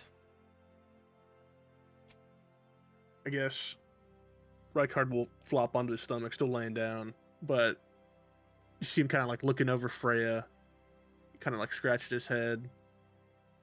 Then he's looking up at the braziers up top that are alight. He's kind of looking back and forth, just thinking about it. You come to steal her from me again. Steal her? I can't steal her. Seems like she likes you more than she likes me sometimes. Most people do. What does that mean? I don't know. You'll find out later. How did you come around to getting whatever she is to you? A familiar? Is that what you called it? Yeah, a familiar. I don't know. A lot of different magically talented people, I guess, can get them. It's kind of a big deal in witch culture. We all have familiars.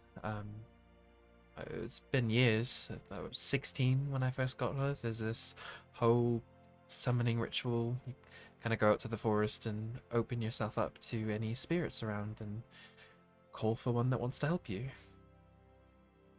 Oh. What do you need for? It's a ritual. Yeah. It takes about an hour. Haven't lost her. I had to cast it again recently.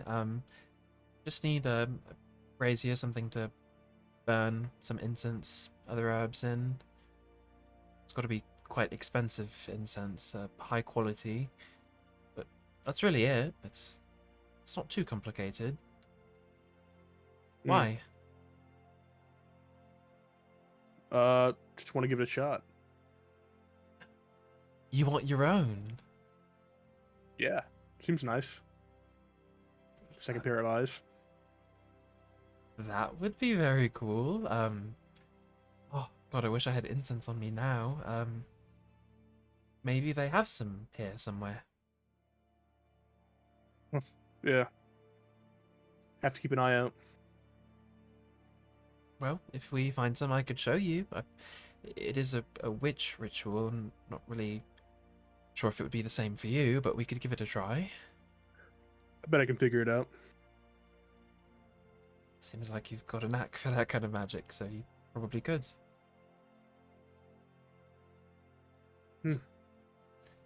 in the Just- days to come, I suppose. Yeah. Wonder what we're gonna do next. What are the things we're gonna find? Hopefully, no more frogs. Still feel awful about that. I feel like I should have done something. I wanted to talk to them, but I hesitated. It happens. Nobody got hurt in the end, It's true. I guess. except for the frogs. Except the frogs. We found that cool crystal, though, that Alex has. So We did. This amulet's pretty cool. It actually does what my wand does. But I don't think that I could really use it. Yeah, it's a shame. Yeah, it's from what I can tell, it's meant for people that have a different kind of bond to I don't know, a god or some other higher power. It's cool though. Weird. Yeah, he kind of Yeah. keeps journaling about it in his book.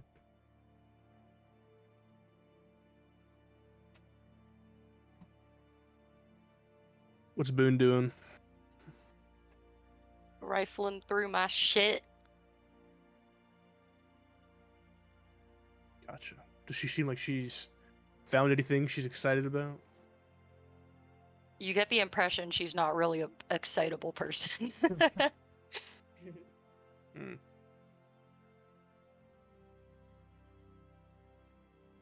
I'll start washing up best I can. Is that in the center of the? Is that where we do the washing? So there is like a central pool. That appears to be more of like a um maybe like a holy site or like something related to a religion. You do find upon like some exploration, you approach one of the walls, and as you approach it, you notice that the chunks of stone all sort of like roll back to reveal what seems to be like a private bathing area. Hmm.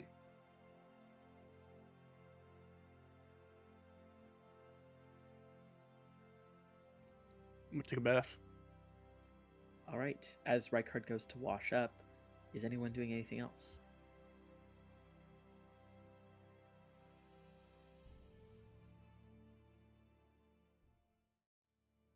We can, and after kind of resting for a bit, turn to Alexios. It's like, so, you think about first day at Bravehollow. It takes a minute to kind of get his attention, but when you do, he turns towards him. It was certainly not what I was expecting, but in a good way. That was very exciting. I cannot believe that we finally put a face to Captain Everson. Yes. Yes, to finally, I'll not quite meet him yet, but I mean, basically. more or less.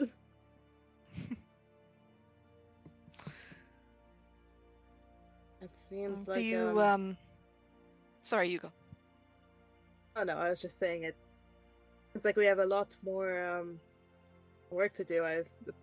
Part of me can't help but to feel like this was the easy part. And it'd be an uphill battle from here.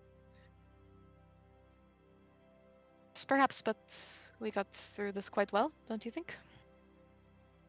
Oh no, wait, I think we did. Especially with our new friends over there.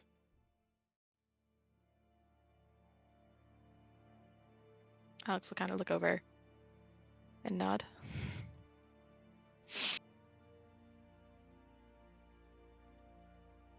We're going to all be able make to do a this. pretty- Yes, we will be able to. Nothing And has it is stopped us nice. so far. Good. Yes, and it is nice to have the support of other people here as well. But I'm glad that you're here with me, and I'll reach over and I'll squeeze his hand. I'll squeeze Alex's hand as well.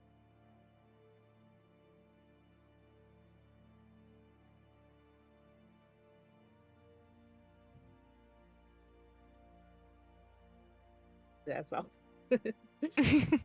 We just holding hands. Yeah. All right. As you all prepare yourself for your evening rest, you notice that a number of other people are all speaking with one another. It seems like groups are almost naturally forming within the initiates all around. You notice that Griffo, Illyria, um, Greymore, and Brownlock all seem to be staying kind of close to one another. As they all sort of settle in for their evening rest as well. You notice that there's a group of dwarves who all stick together, as well as there appears to be a group of elves and orcs who are staying close with one another as well. There's sort of like a big assortment of people, it seems like, from all different places in Celebrine that have sort of made their way here. You do notice, as each of you prepare for rest, that a wooden board appears at the foot of the fountain. It appears to be about 6 feet tall and 5 feet wide. And nothing is on it as you prepare to go to rest. But you notice that there is a symbol of Bravehollow right at the top of the board, as well as the word quest.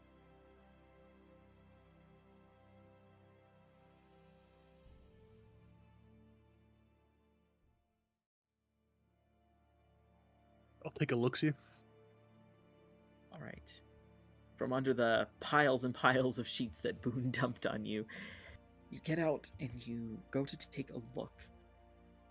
What you see is a completely empty wooden board for now, but you do see that the word quest has like a shimmer to it. But as you approach, you see a few things appear before you, Rykard. But they're not like scraps of paper, but more just like ethereal words, almost illusory conjurings that appear on the wooden board. You see the words poisoned spring and blocked dam appear.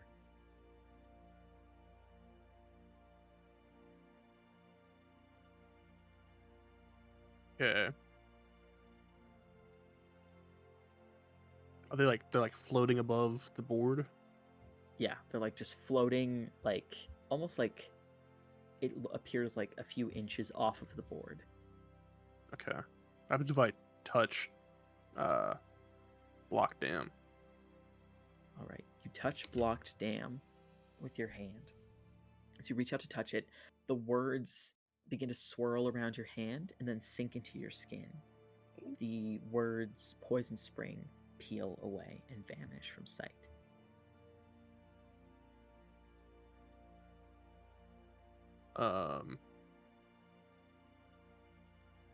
Where did it? It's like on my hand, on my wrist. Mm-hmm. Huh. And there's now the board is just there's nothing else on it now. There's nothing on the board now that you can see. Huh.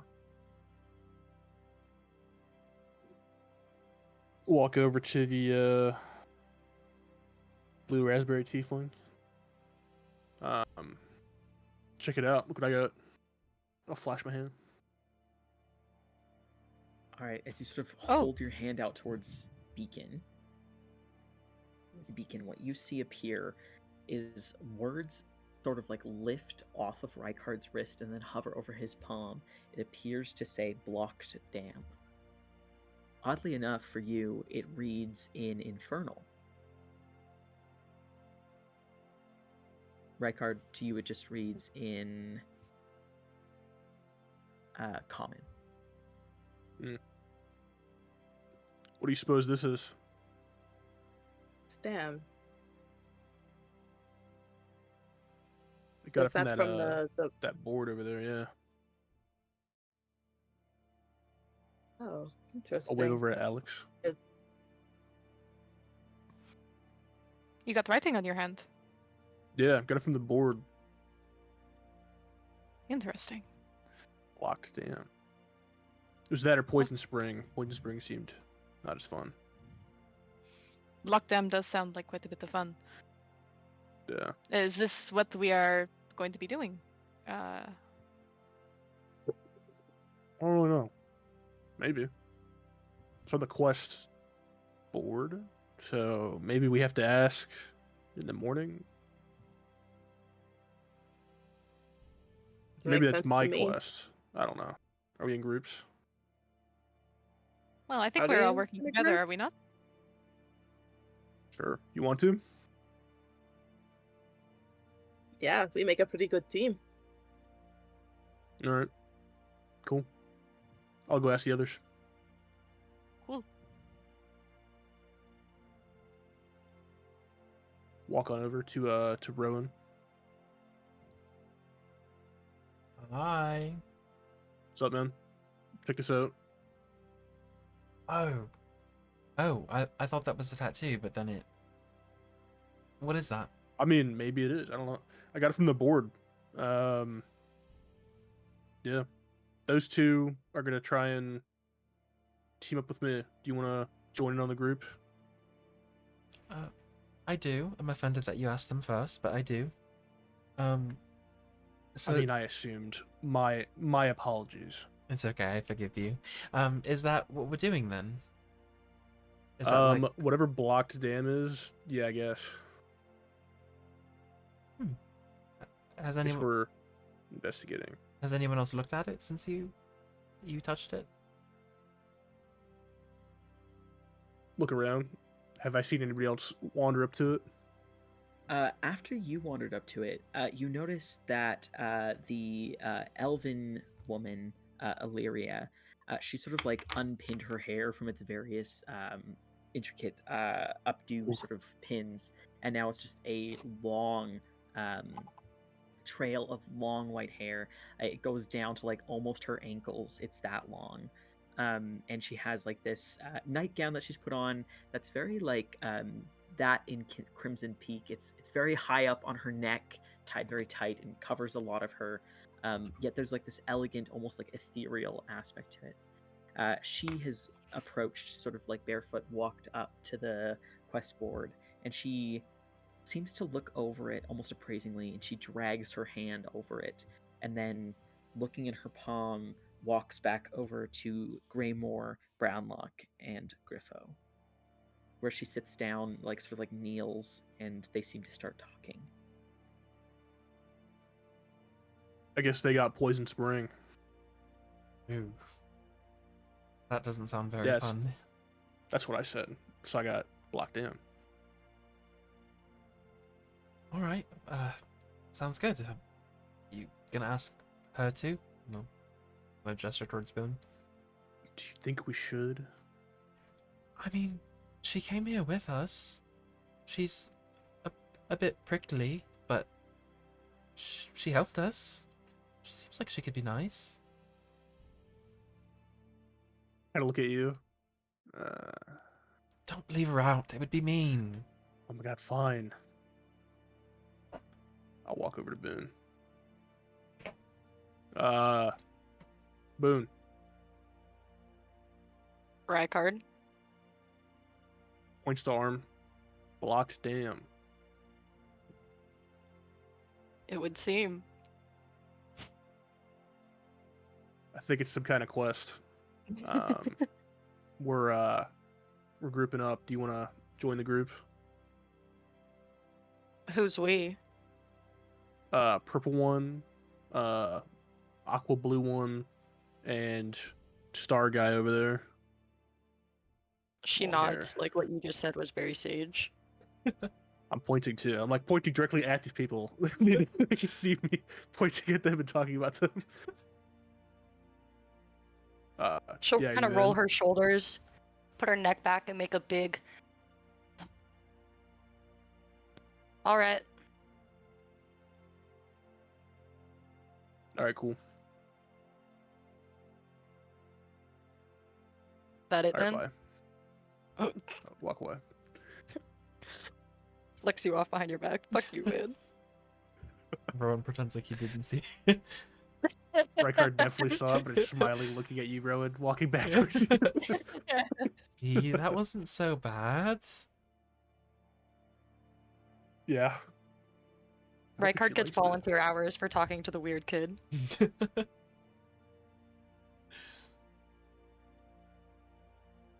Well, What's the other group doing? What's Greymore doing? What is that guy doing? Roll a perception check.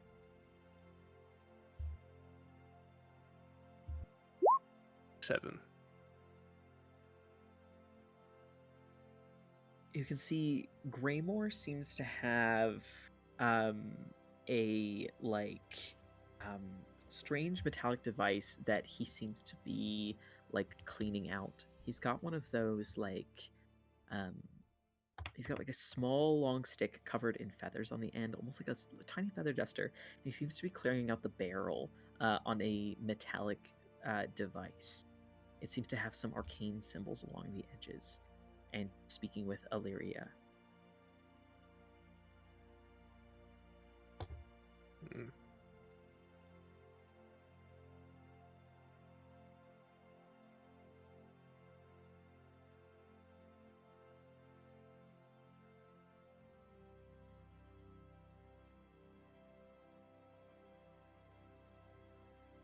Looks at Illyria for a little bit too long. Rowan, yeah. so what should we do tomorrow? Just map out a plan.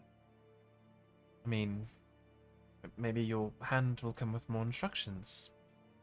You know, like where is the blocked dam? I didn't even Why? think about that. That's true. I mean, hopefully, blocked dam isn't on my hand for forever. I mean, it could be cool. I think it's It's cool. like a name tag, and I don't think blocked dam would be a good name to go by. Wish we knew more though. Like, why is it blocked? How was it blocked? How bad is it blocked? They said we have to like report to like an orc about like for more information on the quests and stuff. Is that what they said? Yes, I believe so.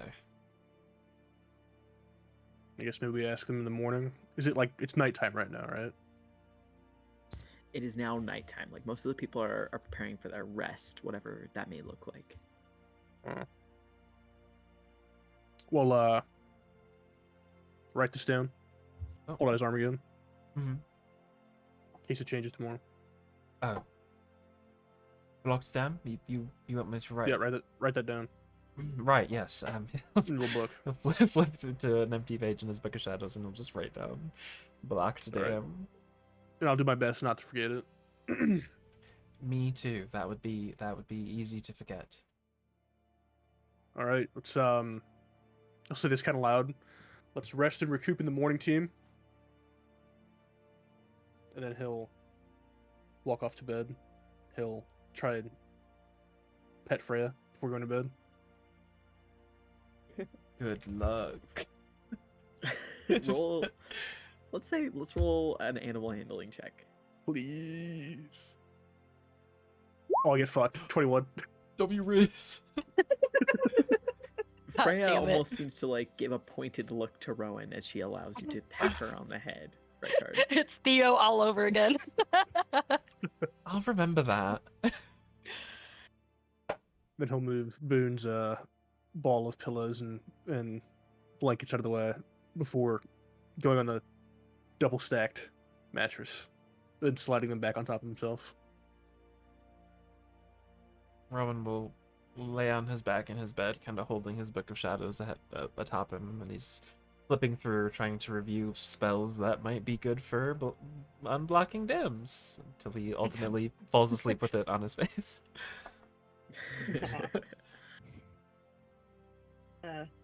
He'll pretty loudly say like, "Good night, everyone," and then like moments later, he's passed out.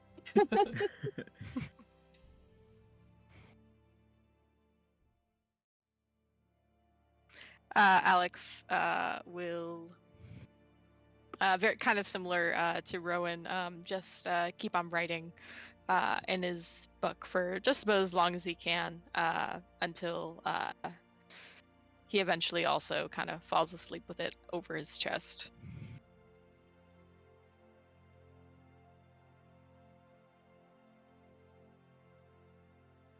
All right. Boone, anything before bed? Boone will kind of crawl on top of the blanket without pulling it down, rest the back of her head on the pillow, kind of put her arms down at her sides, and just close her eyes.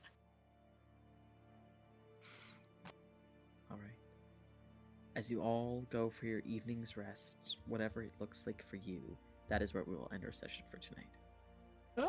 Oh my god. Woo! Oh my god. Oh my god, Oh we're my in! god. We Oh my made god, it. the girlies are girlying. The girlies are good. What the hell? What the hell? What the hell? What the hell? Goodbye, recording.